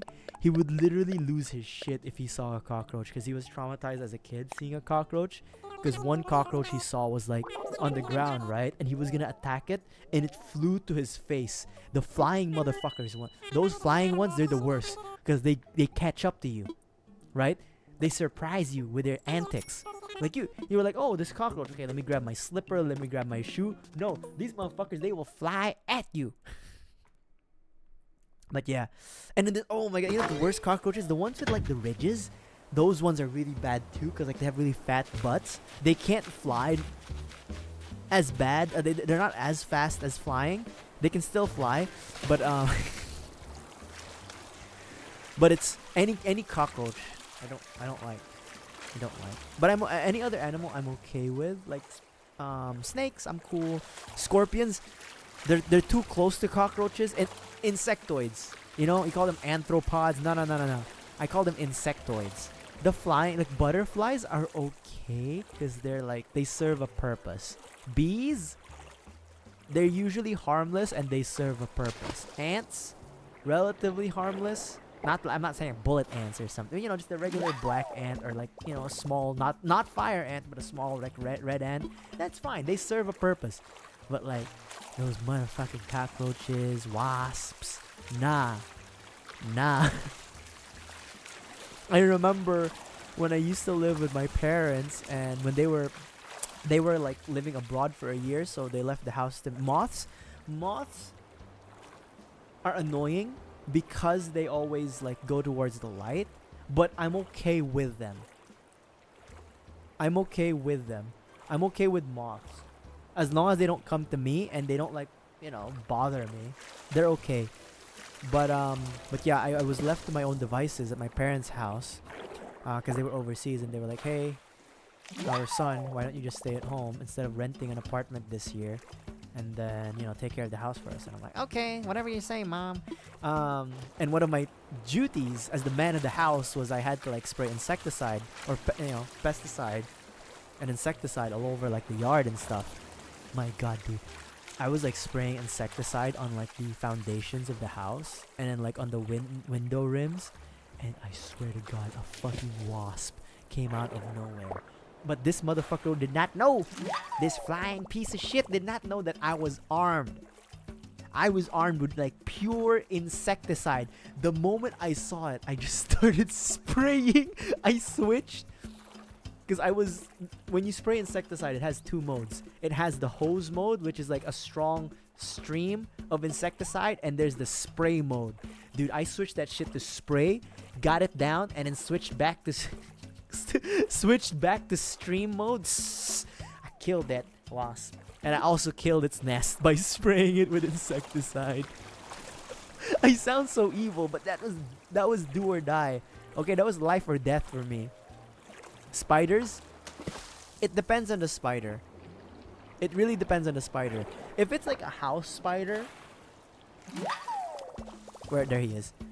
If it's like a house spider, and it's like, like those bouncy spiders, the ones that look like tiny dots with like long legs, I'm like, okay, but I would want it out of the house. Now I know what it's like, it's better to have spiders in the house so they get rid of the other bugs, but I'd rather not have any bugs. So I don't like killing them, right? Because they serve a purpose. But if it's like those big motherfucking tarantulas and like those black widows and whatever, I'm like, no. Where's my insecticide spray? Where's my flamethrower? No. But I generally don't have a problem with spiders as long as they don't fuck with me. Yeah, man, you can have the scallop, bro. Of course, man.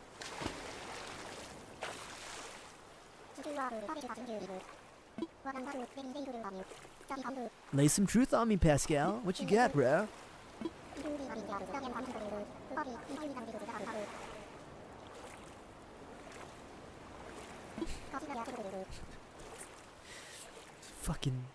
Fucking genius, Pascal. But yeah, I'm generally okay with animals. Insects, or as I like to call them, insectoids, not for me, dog. Not for me.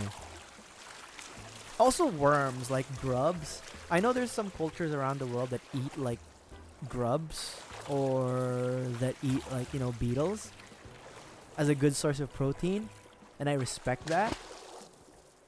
But I'm not about that life. I'm not about that life.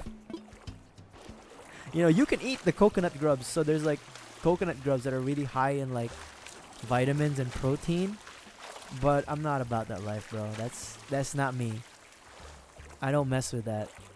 I respect it, but that's not for me. But as for my favorite animal, to kind of like switch it up, I don't know. I don't really have a favorite animal. I have a favorite Pokemon. It's Giratina. That's my favorite legendary Pokemon. My favorite like basic Pokemon would have to be Eevee, because like that's a Pokemon I want to have as a pet. So I have answers for Pokemons.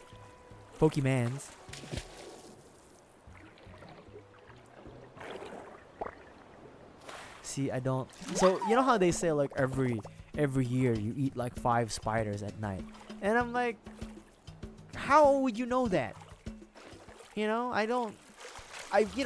I've definitely accidentally eaten like an ant, right? Like that's fine, but I'm not gonna like subject myself, because I know there's some people who are like it's like they're living life off fear factor and stuff, and it's like, hey man, you want to eat this like fucking tarantula or some shit? I was like, no, it's not part of my culture. And it's it's not something that I want to do. No. See, no, that's not for me, bro. It's like, hey, like sometimes, okay. So there are some cultures around the world that do eat bugs, sometimes out of historical necessity, like they had to go through a difficult war, so they had to adapt their cuisine. I respect that. I respect that 100%. But if you're gonna ask me now, where I am not in a state of war and famine. If I'd like to eat a bug, no. Oh my god, thank you, Pascal. He gave us a pearl. Okay, good job. It's not for me, right? But it's not for me.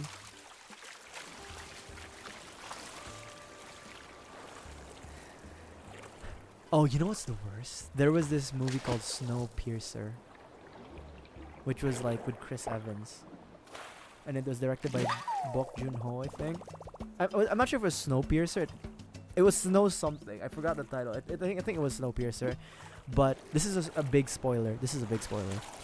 There was big spoiler Snowpiercer, but there were it's a train in the post-apocalypse. The world is frozen over, and the train is divided between the rich and the poor.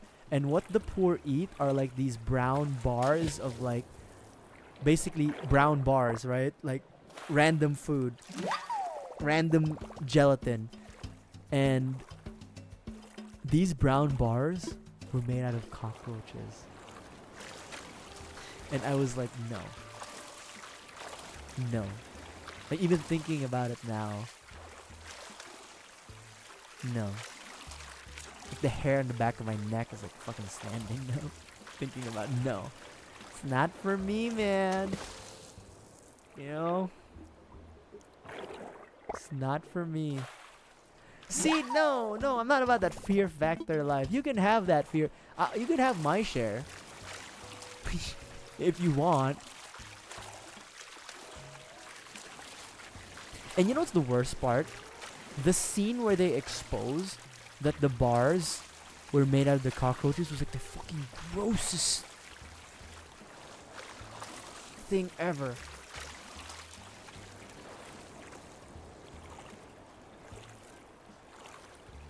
It's not for me. It's not for me. I wouldn't do that. I wouldn't do it. I don't want to involve myself with insectoids. What's my favorite shark? Would you count the megalodon because it's just big as hell? As a kid, my favorite shark was actually the hammerhead shark because it looked cool, even though it's kind of dumb. even though it's kind of dumb.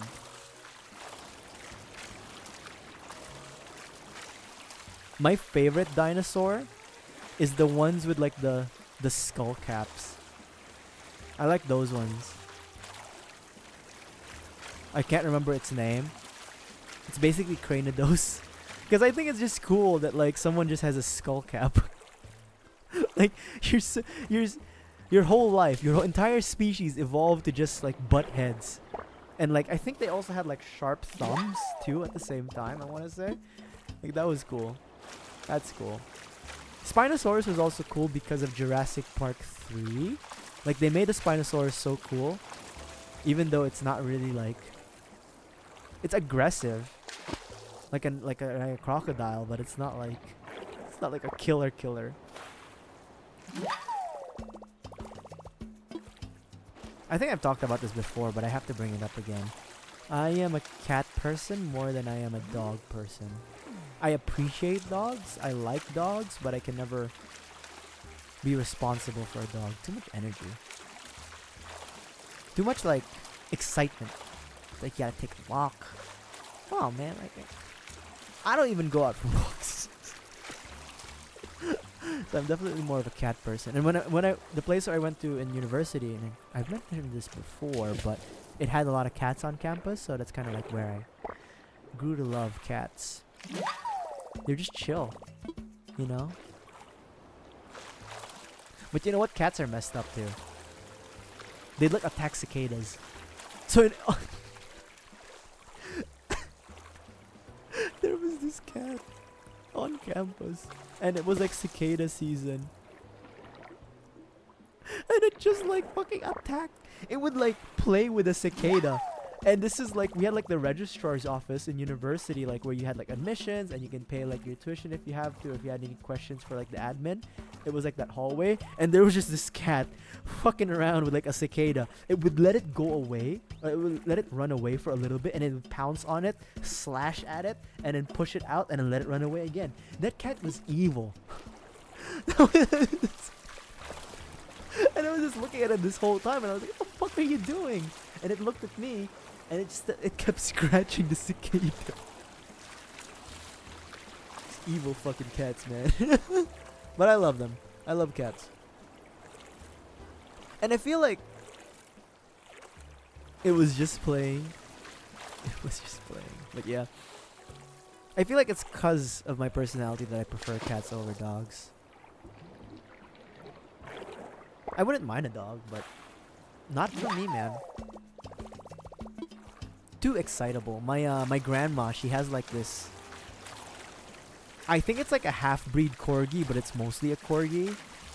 And its name is Lucky. And he's a very nice dog. But because my grandma is a little old and she's a bit strict with Lucky, Lucky doesn't really play around so much. So, you know, I was like, oh, hi, Lucky. And it was just like, he just went feral with like all the jumping and stuff. And he wouldn't listen to commands. And I was like, okay, Lucky, you gotta chill, bro. You gotta chill. You gotta chill, homeboy. You gotta chill. And I was just reminded, like, yeah, no, this dogs ain't for me, dog. It's too much excitement. Growing up, I used to live with my grandparents when I was as a kid, up until high school actually. And when we used to live in the province, like, you know, like a non-city area, there would be stray cats, right? And every night, every time we had like fish for dinner, I would always save a little bit of fish, and then I would look for cats around the house, and there would always be one, and I'd look at them, they'd look at me, and I'd just toss like the little bit of fish I had. They'd look at me, and then they'd go eat the fish. And it became a habit to where the cat and I had a schedule. Like, it would know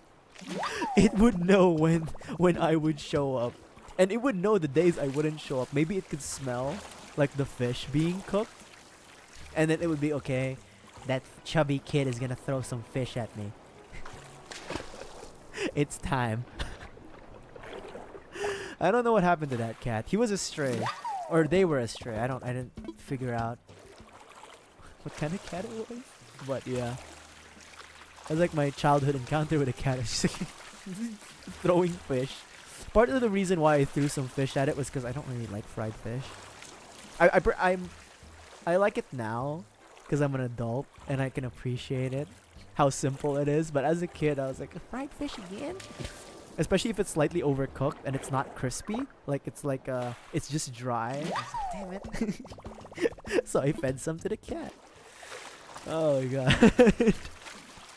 One of my, so my family has a weird relationship to animals in general. My grandpa doesn't like having animals, but he can't help himself to just be like interested whenever he'd see an animal. But he's not a pet person. Let's just say that. My grandma's technically really not a pet person. She just has Lucky around as like a guard dog and stuff, and to, you know, keep company. But my great aunt, my grandfather's sister, she's really into animals. She has like a lot of dogs, a lot of cats that she keeps in her house, which is right next to our house. But she's very notorious for being very nice to people and animals, to where like in one of our like warehouses for the businesses that one of my grandpa ran, apparently my great aunt, she would feed the rats. And she trained the fucking rats. She would train the rats to eat off of the table, and they would know her schedule of when she would feed them to. And until this day, I'm like, no. That's too much, right? Like, look, we rats, mice, you know, Jerry is fine, but once we get the rat territory, it's like, you know, this is how the bubonic plague started. And the worst part is one of my aunts, my mom's sisters, who is the niece of my great aunt, she's deathly afraid of rats, to where like because she was traumatized because when she went to university in the city, my auntie, the one who's afraid of rats, she was just waiting for like a taxi in the street at night with her friends, and she was wearing like sandals, like open toe sandals, and this was like the dirty city, right? Like dirty city. Imagine New York, something like that, like that amount of pollution. And then she felt like a set of feet run across her feet, like on top of them. And then she just, ever since that day, she was always just afraid of rats. So every time we remind her of the story of our great aunt who would feed rats, she would just be like, shut the fuck up. And then I remember the one time it happened in New York when a rat appeared, and here's the worst part. Rats ran across her feet twice in her life. One actually in New York. My aunt like lost her shit, and then she was like, cut my feet off. She was hanging out with my mom and my stepdad, and she was like, cut my feet off. I don't want to live anymore. Cause like she you know, she had the trauma with the rats. And imagine if that happened to you twice in your lifetime. But yeah, my family has a complicated relationship to pets. Or to animals in general. My other auntie, the one who I said like traumatized me with Sadako, the one who's like kind of like my older sister, she moved to Canada, and she has her own house, she has her husband, and my grandpa, her dad, would always visit her from time to time, right? But my grandpa's not a fan of animals. We've discussed this, but my auntie loves animals. Like my Sadako auntie loves animals, and she has like 2 pet cats, and and my grandpa doesn't like the idea of keeping cats or keeping pets inside of the house. And then he would always have arguments with the cats, because the cats would always like follow him, and would always like follow him to his room too, and he doesn't know how to like kind of like get rid of them gently, or because like, he doesn't want to like hurt them, right? But he doesn't know how to get like push them away gently, so he just like, animal, get away, animal. No, not there, animal. And then there was this one time where we were all visiting my Sadako auntie, and then he saw the cat from the window, and the cat was staring at him, and he was like, look at that animal.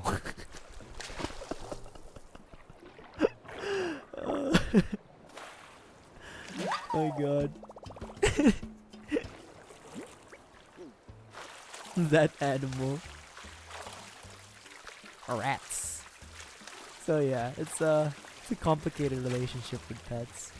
I don't know, maybe I'd like to have a cat someday in the future, but I just feel like it's definitely a responsibility, and I want to make sure that I'm there for the cat whenever it needs me. But yeah, at the moment, that's not me right now. Maybe in the future, right? When Uncle Deeps actually gets to like uncle age, maybe that's when I'm like, settle down, get yourself a cat, pull yourself together.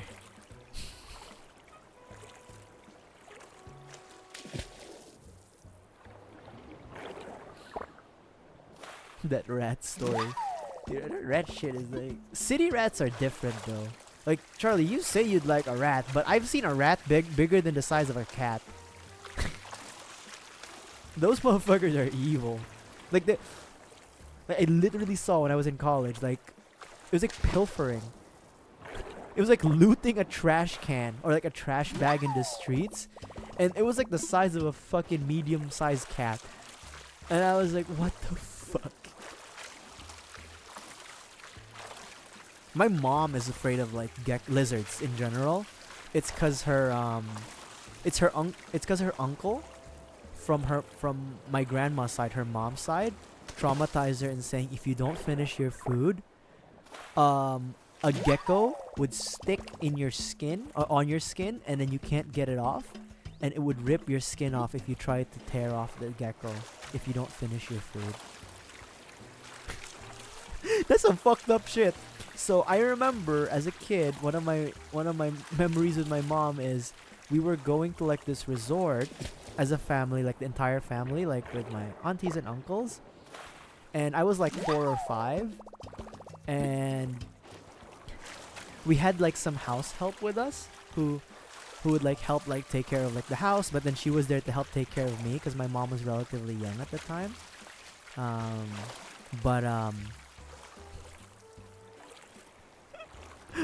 So we went to the resort, right? And my mom was like, okay, son, we're going to go now to the cabin. And then as we were heading into the door, it was dark. The lights were off. Like there were like very minimal lights in like the resort at that time. And my mom heard the "Tako, tako," and then she fucking ran. She just left me there in the dark. We were right at the door of the cabin, and when she heard "Tako," she fucking ran, and she screamed to the help to like help me. But I was just there, and I was like, look, I saw the gecko. It was big, but it wasn't like anything. And I was like, okay. And my mom just ran.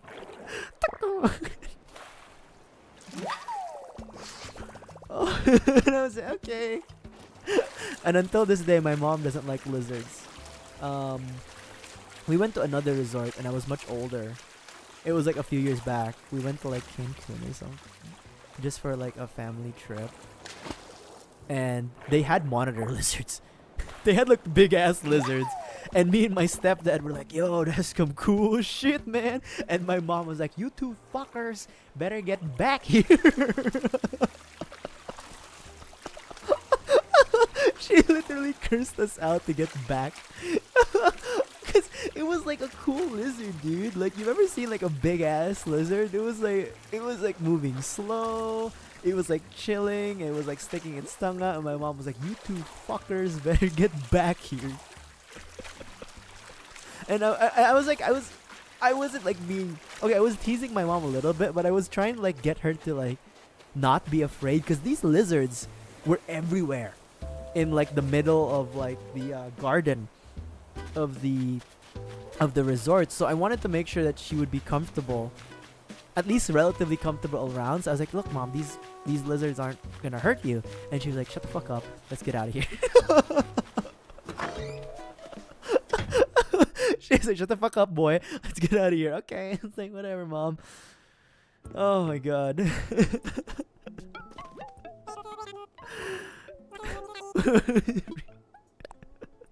But these were like cool lizards too. Like they were like iguanas and shit. Like they were like dope. They were like the dope lizards, right? They were like the ones you keep as pets.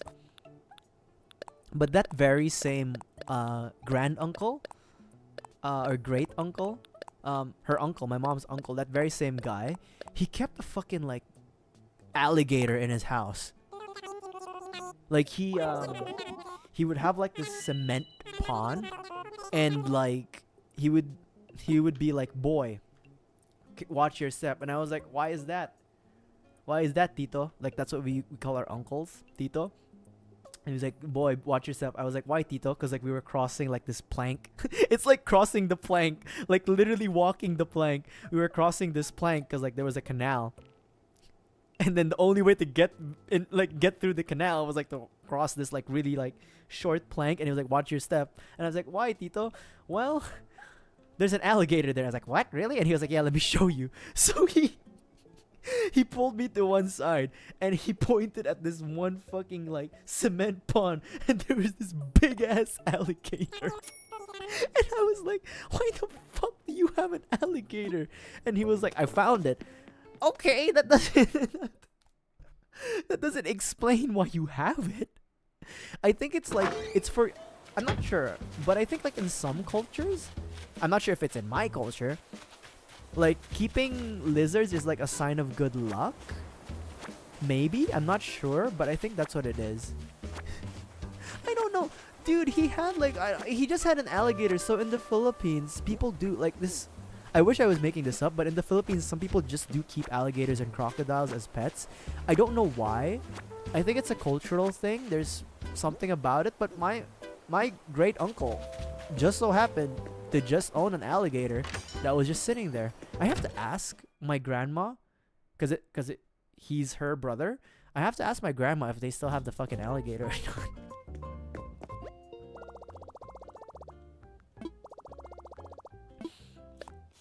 Hold on, was I redeeming Nook Mouse? No, we're gonna sell. Very dino. But there were a lot of things that was like, it's weird, especially when you're a kid, that like, why is this a thing that we have? But now as I'm an adult and I've kind of like, you know, lived in the West, I kind of appreciate how weird it is. Like I used to visit like witch doctors and shit.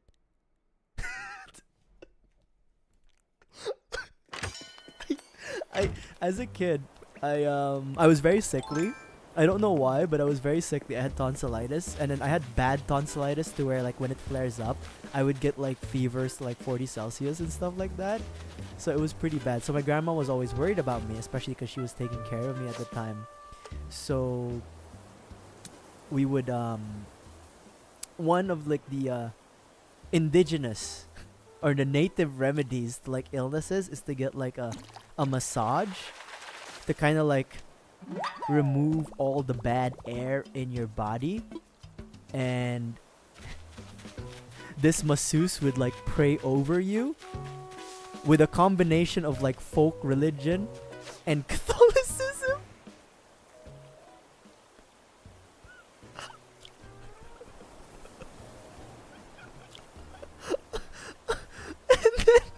And you know what? I did kind of get better. I would. There was one time, one of the remedies was that I would have to take like a bath in like leaf water, like a specific kind of leaf water.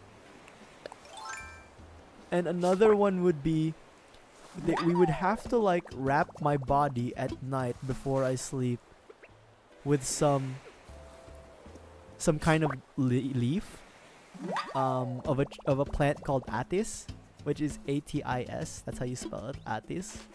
Dahon ng atis. Leaf of the atis. And then we would wrap me around those leaves. And then I would go to sleep and it would suck out all the bad energy from my body.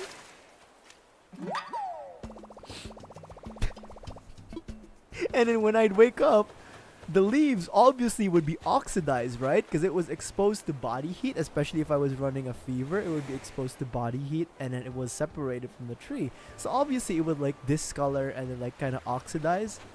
But the magical explanation, the folk explanation is that it sucked all the bad energy and air from my body. I'm not joking. I wish I was joking. But that's something we used to do. And okay, here's the thing. The reason why I called one of them a witch doctor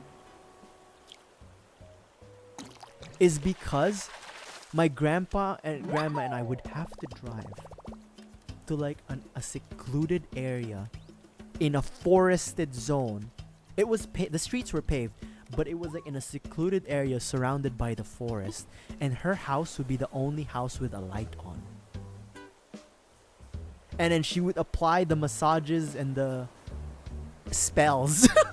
She would apply this oil that was, I don't know, maybe it was enchanted, maybe it was just a regular massaging oil, but she would do the massage in the car and stuff like that, and then we would pay her. All right. And I remember another masseuse, witch doctor we had, was that she was more of the religious one, like more of the Catholic one, so she applied more Catholicism into it. And the entire time she would be massaging you, she would basically be casting spells. She would basically be saying prayers under her breath, like you can barely hear her murmur, like. And then she would like blow air on your forehead at the end, and then make the sign of the cross on the back of your head, on your back, and then blow air on your forehead. I swear to God, it sounds like I'm fucking with y'all, but that's some folk magic shit that they did on me, okay? And you know, I'm still alive to this day, and I survived the swine flu. Now, I was hospitalized for the swine flu, but I survived my tonsillitis bouts, my dengue bouts. I've survived H1N1, swine flu, when it came out. I was like the only person in the fucking city apparently to get swine flu, but I survived. The witch doctors. And then they would carry around like different like oils, you know, like they wouldn't like light candles and shit, but then the prayers under, like, you know, under your breath. Even as a kid, I'm like, hold up.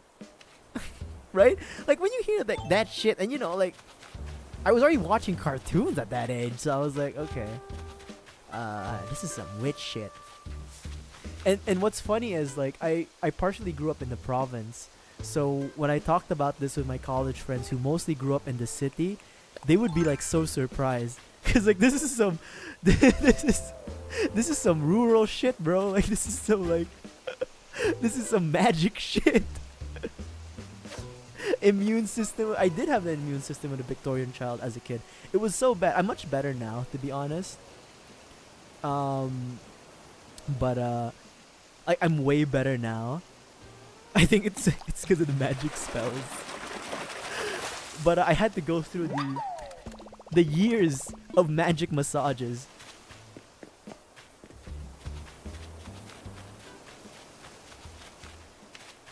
But I bet we could sell the idea of the of the leaves. The leaves absorb the bad energy from your body, bro. I swear to God, some Silicon Valley tech bro would buy that idea instantly. Like we're gonna wrap your leaves. Oh, we're gonna wrap your body with these indigenous leaves from the Philippines, and it will absorb all the bad energy from your body. They would buy into that shit so quick. The worst part is I'd wake up in the morning sweating too. It's like I'm possessed by the devil. And you know, because I lived in the province, like we my grandma had a thing where like she was very not paranoid. Maybe some people would say she was paranoid. But she would always tell us to be careful about people who talk about us, because apparently like the bad energies, especially if they badmouth us, would kind of come and follow us and kind of like ruin our lives. So she would always be like, you know, make sure to keep, you know, to go to the church and then to ask for protection from all the evil around you and stuff like that. Maybe that's why I'm unlucky now, because I don't ask for protection. My spiritual energy is off. But I'm really not fucking with you guys when I say like I was healed by witch doctors. The bad juju, it really is. Like, you know, I'm more on the side of like there is a logical explanation, or at least like a experiential reason as to why cultures have like specific myths and traditions that don't make any scientific sense, but I think it would make sense if we apply a little bit of context as to how their societies emerge. Like for example, like that hold on, like the shit with the massages, or like they call it hilot. That's what the massages are called. There's probably like some reasoning of like, you know, it just helps with the muscle fatigue, right? To like relieve, like help blood flow and stuff like that. And it's not magic. Hilot is not magic. It literally just means massage. But my masseuses, I think they were onto that magic shit. Because normally when you get like Hilot from like a normal masseuse parlor, they wouldn't apply magic. They wouldn't do incantations on you. You know what? Let's just say that those witch doctors did apply incantations on me and enchantments that prevent me from like encountering evil spirits and shit like that. Let's just say, okay, let's just make the assumption that that's what happened, and it's working, right? Let's just say that.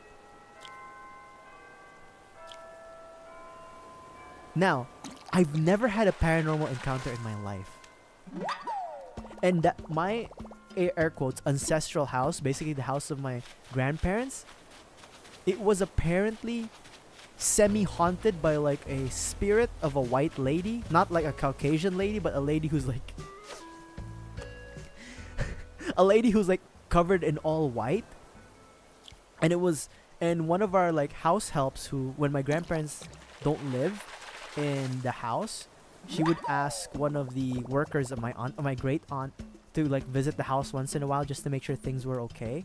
And one of the house helps that my great aunts had, she said that she heard the piano playing in my grandparents' house and no one was there, and the piano was still like covered with its dust cover and it was closed. But she heard the piano playing. And another one said that whenever she passes like the mirror in her hallways, one time she saw a reflection that wasn't her own. Like she saw like something that wasn't herself and she ran out of the house. Now, whenever my family would come and get together for a reunion, we would always go to the ancestral house. And I swear to God, I stayed up until 3 a.m. to look for that damn white lady, to look for that damn ghost in the mirror, and to wait until the piano starts playing. None of that shit happened to me. I would literally stay up until the witching hour and nothing happened. Nothing. And then I went to Catholic school, right? And we had this thing called retreats, like religious retreats. And one of the retreat houses we went to was allegedly also haunted. Nothing. Not a lick. Like, have you seen anything, Charlie? Maybe, you know, were you were you enchanted by a witch doctor?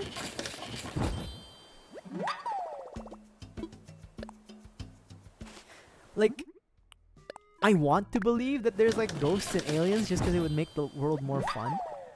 But I'm also not someone who's like willing to believe right away, because like there are obviously some like logical and like grounded reasons for things. But I've never had any encounter that I would need to justify any sort of like logical reason or even paranormal reason. And also I've always wondered, do ghosts, like, this is what I wonder, right? Like, and then this is where I kind of get sacrilegious depending on what faith you're on. But like,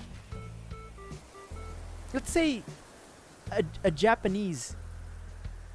Oh, you've seen some things. Okay. The mirrors, footsteps. Okay. TV. Alright. Maybe you need to visit my former witch doctors, although they might have already passed, to be honest, because they were, by the way, these witch doctors, the one in the province, the one that we had to drive to her house in seclusion, she was like a skinny old grandma. So the image doesn't help. Maybe you should visit some witch doctors, dude. Some Filipino witch doctors.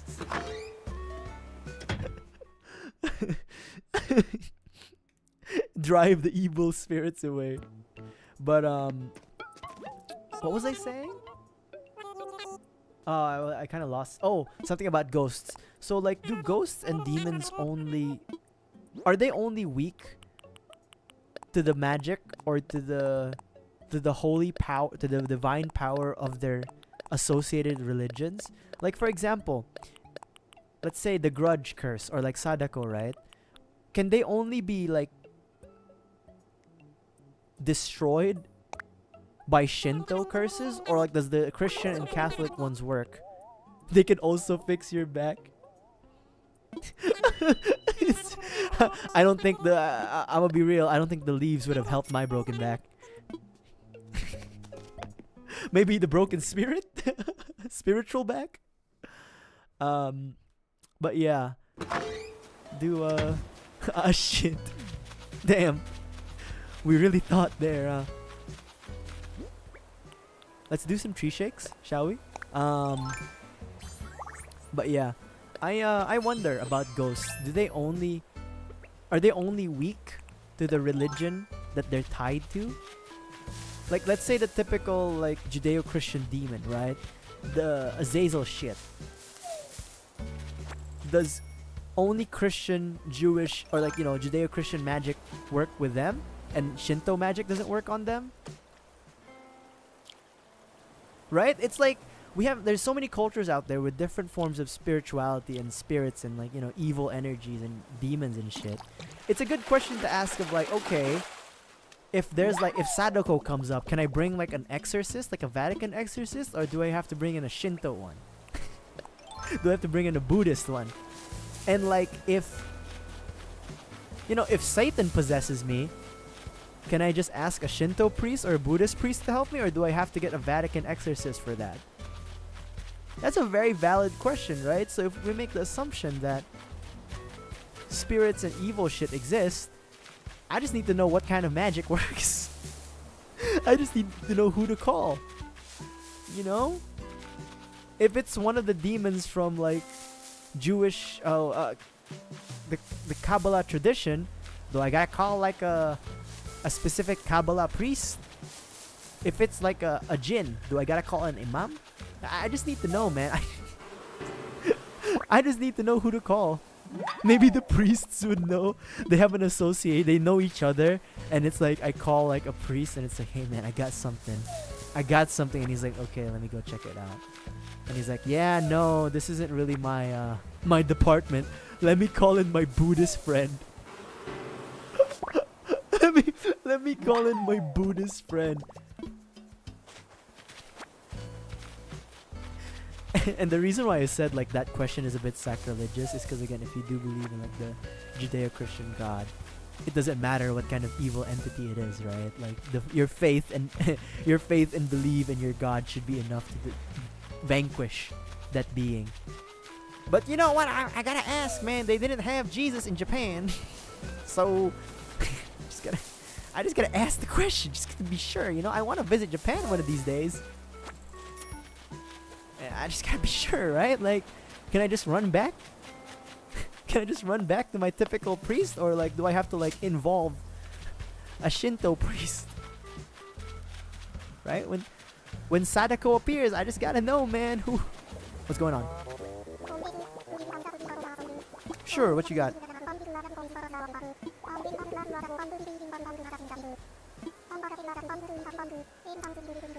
Olaf, I got this, man. Merci, arigato. Like, okay, that's another one. You're right, Charlie, right? Do they speak your language? Like, okay, let's bring it back to like those paranormal investigators. You know how like they visit these places in like the French Quarter in Louisiana, and most people of like the ghosts of the time that they're visiting or that they're trying to encounter are like French speaking, and then they just start speaking English. Like, do they is there like a universal translator for ghosts? When you die, you just understand all the languages? Like, what if your spells don't work? Like, do Latin spells work on a ghost that like died in 2010? You know, language is very important. When you're communing with the spirits, language is very important in my opinion. Let me drink some water.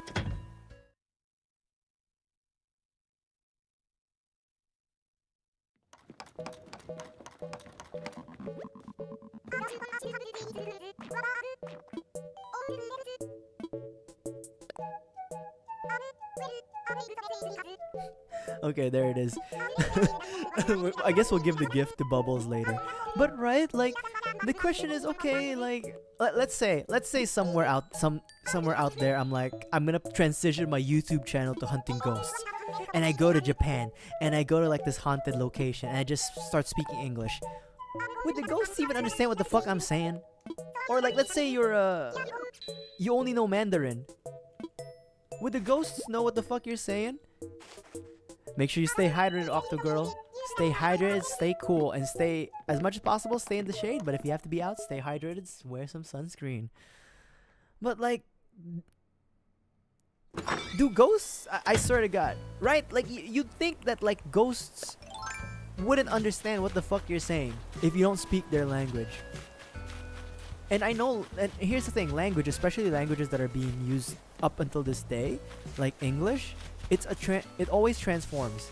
It always changes. Like the way words are used, the way words are said, and their meanings always change. So like a Gen Z kid who's trying to contact a Victorian ghost, they wouldn't be able to talk to each other. They'd be like, yo, what's up, fam? How you doing? Say, the Victorian ghost would probably have an aneurysm trying to understand what that kid was saying. I think, Octogirl, I think you need to close your windows. If you're running the AC, you might want to consider closing your windows. I don't think leaving them open is gonna help. If you have like an electric fan, or the fancy term is air circulator, that might be better. Turn on your air circulator, make it face like the wall or the ceiling or like the corner of the ceiling, with your in combination with your AC, that might work. That might work to like help bring the temperature down. But it is a lot of energy wasted, so just keep that in mind. But yeah, I mean, if I was a ghost, right? See, this is why I kind of like once we get started talking about like communicating with ghosts and like let's say demons, right? Demons alone. Okay, you know what? Demons, preternatural beings. Let's just say that they have magic to understand all languages. But ghosts, like human spirits, language would be such a problem. Like, imagine if I didn't know English and I only knew Filipino, and I went to America to try to contact like the ghost of Abraham Lincoln, vampire hunter. Wait, I'll hop into that vampire hunter segue in a bit. Abraham Lincoln, bless his heart, would not know what the fuck I'm saying. Unless there's like some sort of universal translator translating magic in the spirit realm, there would be no way that a ghost would understand what I'm saying. Okay, so there's this movie back in the early 2000s, or no, 2010s rather, called Abraham Lincoln Vampire Hunter. It's actually pretty cool. That's it, that's my segue. It's pretty cool, man. Abraham Lincoln didn't just emancipate the slaves, he also was a vampire hunter. I really watched a lot of shit movies. I was like, yes, Charlie, just Google it right now. Abraham Lincoln Vampire Hunter. It's the best, bro. I plead. I am pleading with all the people in chat. New or old chatters, lurkers or frequent chatters, please just Google Abraham Lincoln Vampire Hunter. It's good, man. Please. We need more fake historical, air quotes, historical movies, okay? Abraham Lincoln Vampire Hunter is one of them.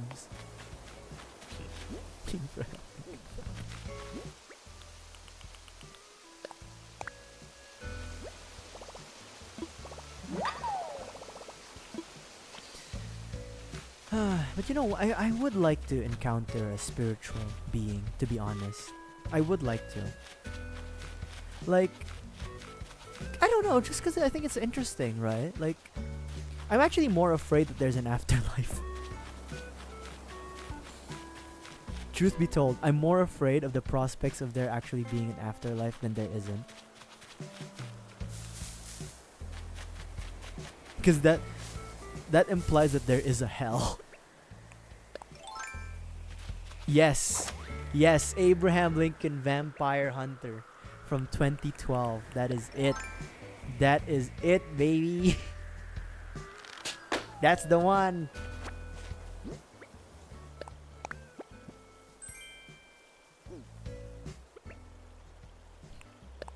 The best part is that, like, Abraham Lincoln's, like, weapon of choice is an axe, but the edge of the axe is laced with silver, and he was trained by a vampire.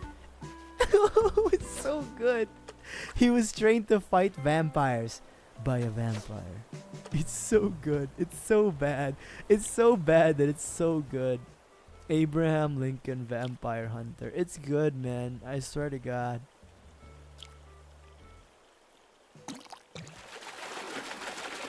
Okay. No spoilers. Okay. I'm intrigued.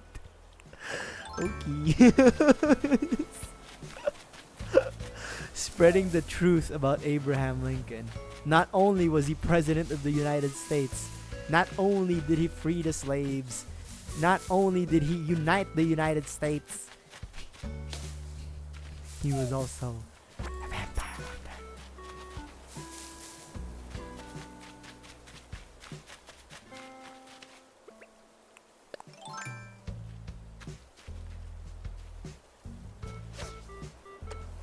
The jacket? No, this is my John Constantine jacket. No, this is my John Constantine jacket, Octo Girl, okay? This is I'm a failed paranormal investigator. Paranormal detective. I'm a bad paranormal detective, but I'm actually a good homicide detective. Believe it or not. I'm a good homicide detective.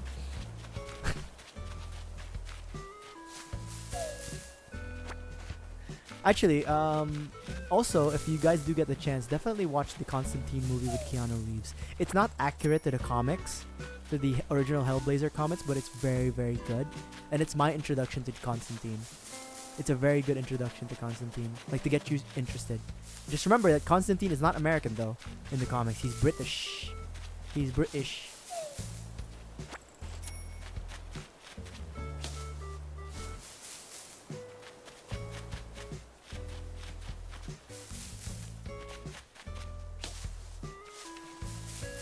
He's British. Where the hell are these wasps? Abraham Lincoln Vampire Hunter. Let me try to remember if there are any other shitty movies. Oh, you know what? Equilibrium. But with Christian Bale. Equilibrium is also a pretty fun movie to watch. But yeah, Abraham Lincoln Vampire Hunter is very good. By very good, I mean kind of bad, but also good.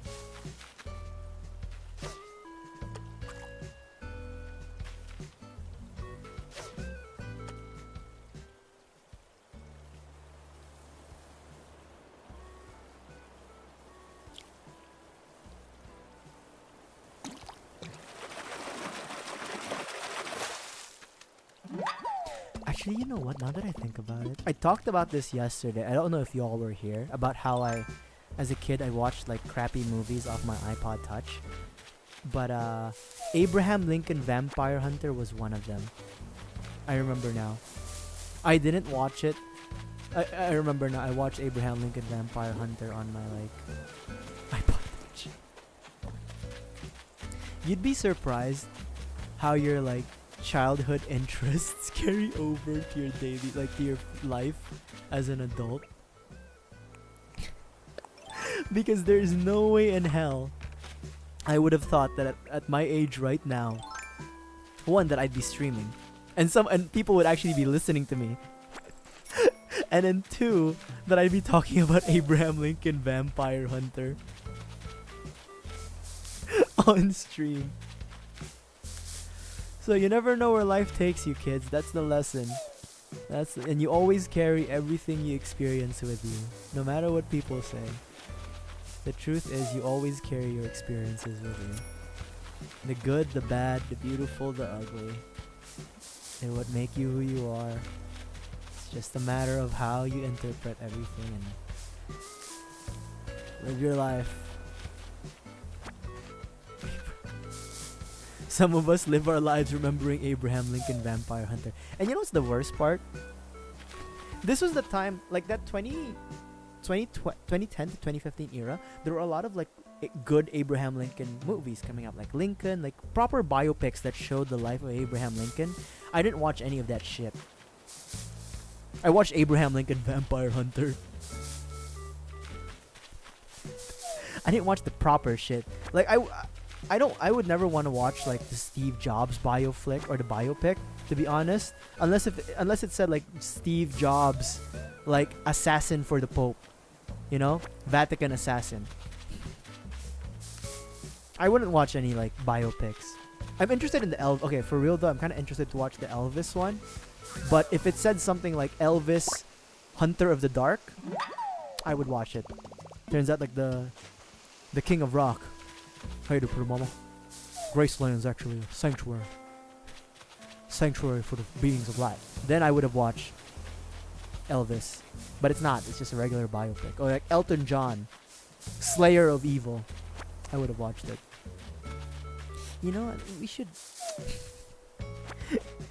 I feel like actors and famous people should have a little bit more foresight. And have like in their will, if you make a biopic about me, please make it be like fantastical. You know? Not like the Robbie Williams fantastical where he like replaced himself and his bandmates with monkeys. And chimpanzees rather, but more like fantastical of like make me a vampire hunter.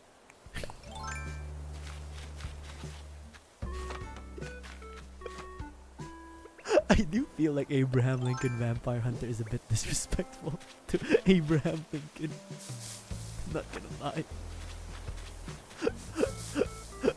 It is a bit disrespectful.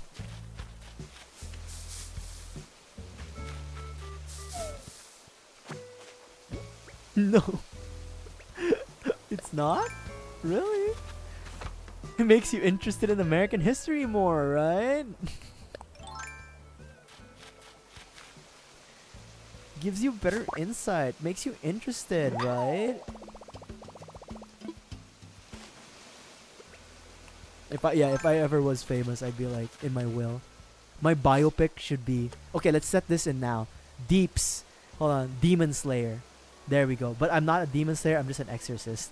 But then we it's two false statements in the title. First of all, I'm not a demon slayer and or an exorcist, but the title is wrong because in the movie I'm an exorcist. Deep's Demon Slayer. That's gonna be my biopic. If we ever get famous, that's it. That's the Deep's promise right there. If at any point I become famous, my biopic would be Deep's Demon Slayer. And it will, and at the end credits, it will say inspired by Abraham Lincoln Vampire Hunter. I'll just make up characters who like train me, who like air quotes train me in the ways of exorcism and demon hunting. Just make it up. Just make shit up.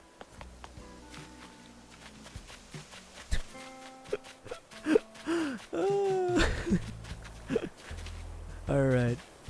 Let's keep the mantis and then the wasps and then sell everything else. And of course the butterfly. I'm really hoping Flick drops by soon so that we can kind of make a lot more money. But yeah. Deep's Vampire Hunt. No, Demon Slayer, that's it. This is the story of a man. And here's the best part about Deep's Demon Slayer too. You wanna know the best part about Deep's Demon Slayer? I'm not even gonna make any mention of me streaming. There will be no streaming part of it. It will literally just be me demon slaying.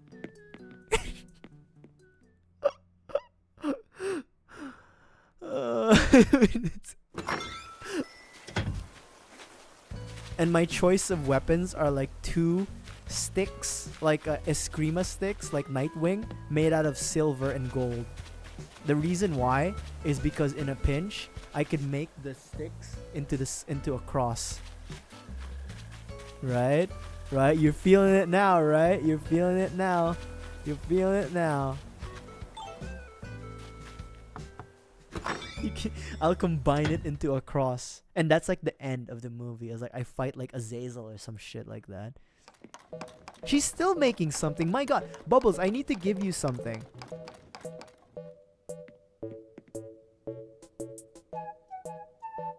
You know what? We'll give this to her. We'll give this to her after we do Radio Taisho. Radio Taisho. Demon Slayer. Oh, I can talk to her twice? Okay. She's gonna be so confused. I like how Robot's using her furniture. He's like, she's not using it, bro.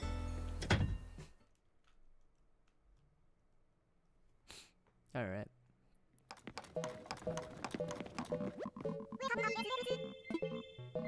Here we go. Oh, I didn't keep the Raha Brook. What the hell? You know what? Let's just sell it. It's fine.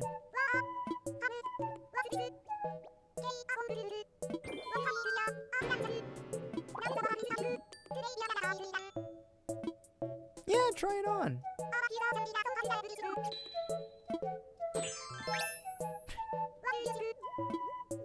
Looks great. I can never say no. I can never tell them.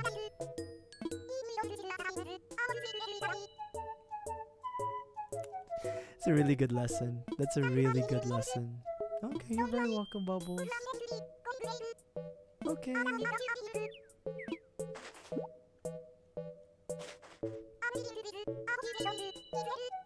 Okay. Thank you, Bubbles. It doesn't really match her personality and style, but I can't say no, right? Like, hey, Claire, how you doing? I can't say no to Bubbles, right? I can't tell her she looks bad. I'm good. Thank you for asking. I hope you're doing well. All right, so I think we'll do a wrap up. Hold on. Let me just sell the stuff we have, and then we'll do a quick wrap up. Let's just sell the Raha Brook. It's fine. We have a lot. We'll do a quick wrap up. We'll do Radio Taisho.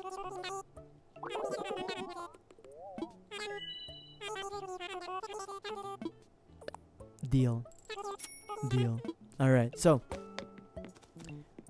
we're gonna do Radio Taisho, and then we're slowly gonna wrap up the stream for today, y'all. I will be back in a few hours actually, but not for Animal Crossing. We're gonna be playing a little bit of Pokemon.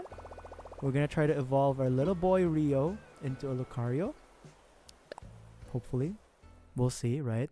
So I want to say like around maybe an hour from now.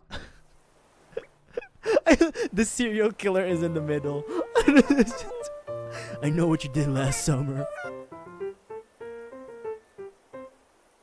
I know what you did last summer. Wait, hold on. That's not my serial killer voice. What was my serial killer voice again? It was, I know what you did last summer. And you know what I'm gonna do with you? I'm gonna tear the flesh out of your skin and keep your bones. There we go. That's the serial killer voice that I have. I'm gonna keep it. No, I'm not on PC. Oh, technically, yeah, I'm on PC. But I'm playing off of a Switch.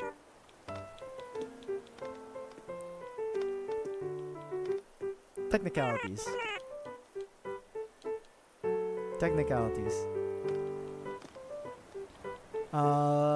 But yeah, y'all, once we wrap up this... What song are you talking about, Charlie?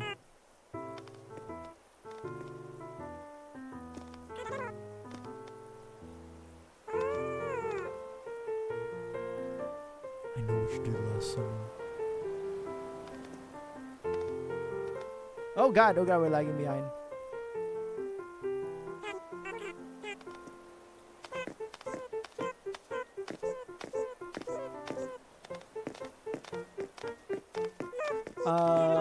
On Twitch, we usually play Nintendo games because it's on console, Claire. But over on YouTube, I do play other PC games.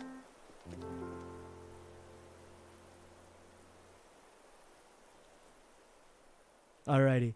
So with that said, Shawn Mendes. I Know What You Did Last Summer by Shawn Mendes. He made a song like that?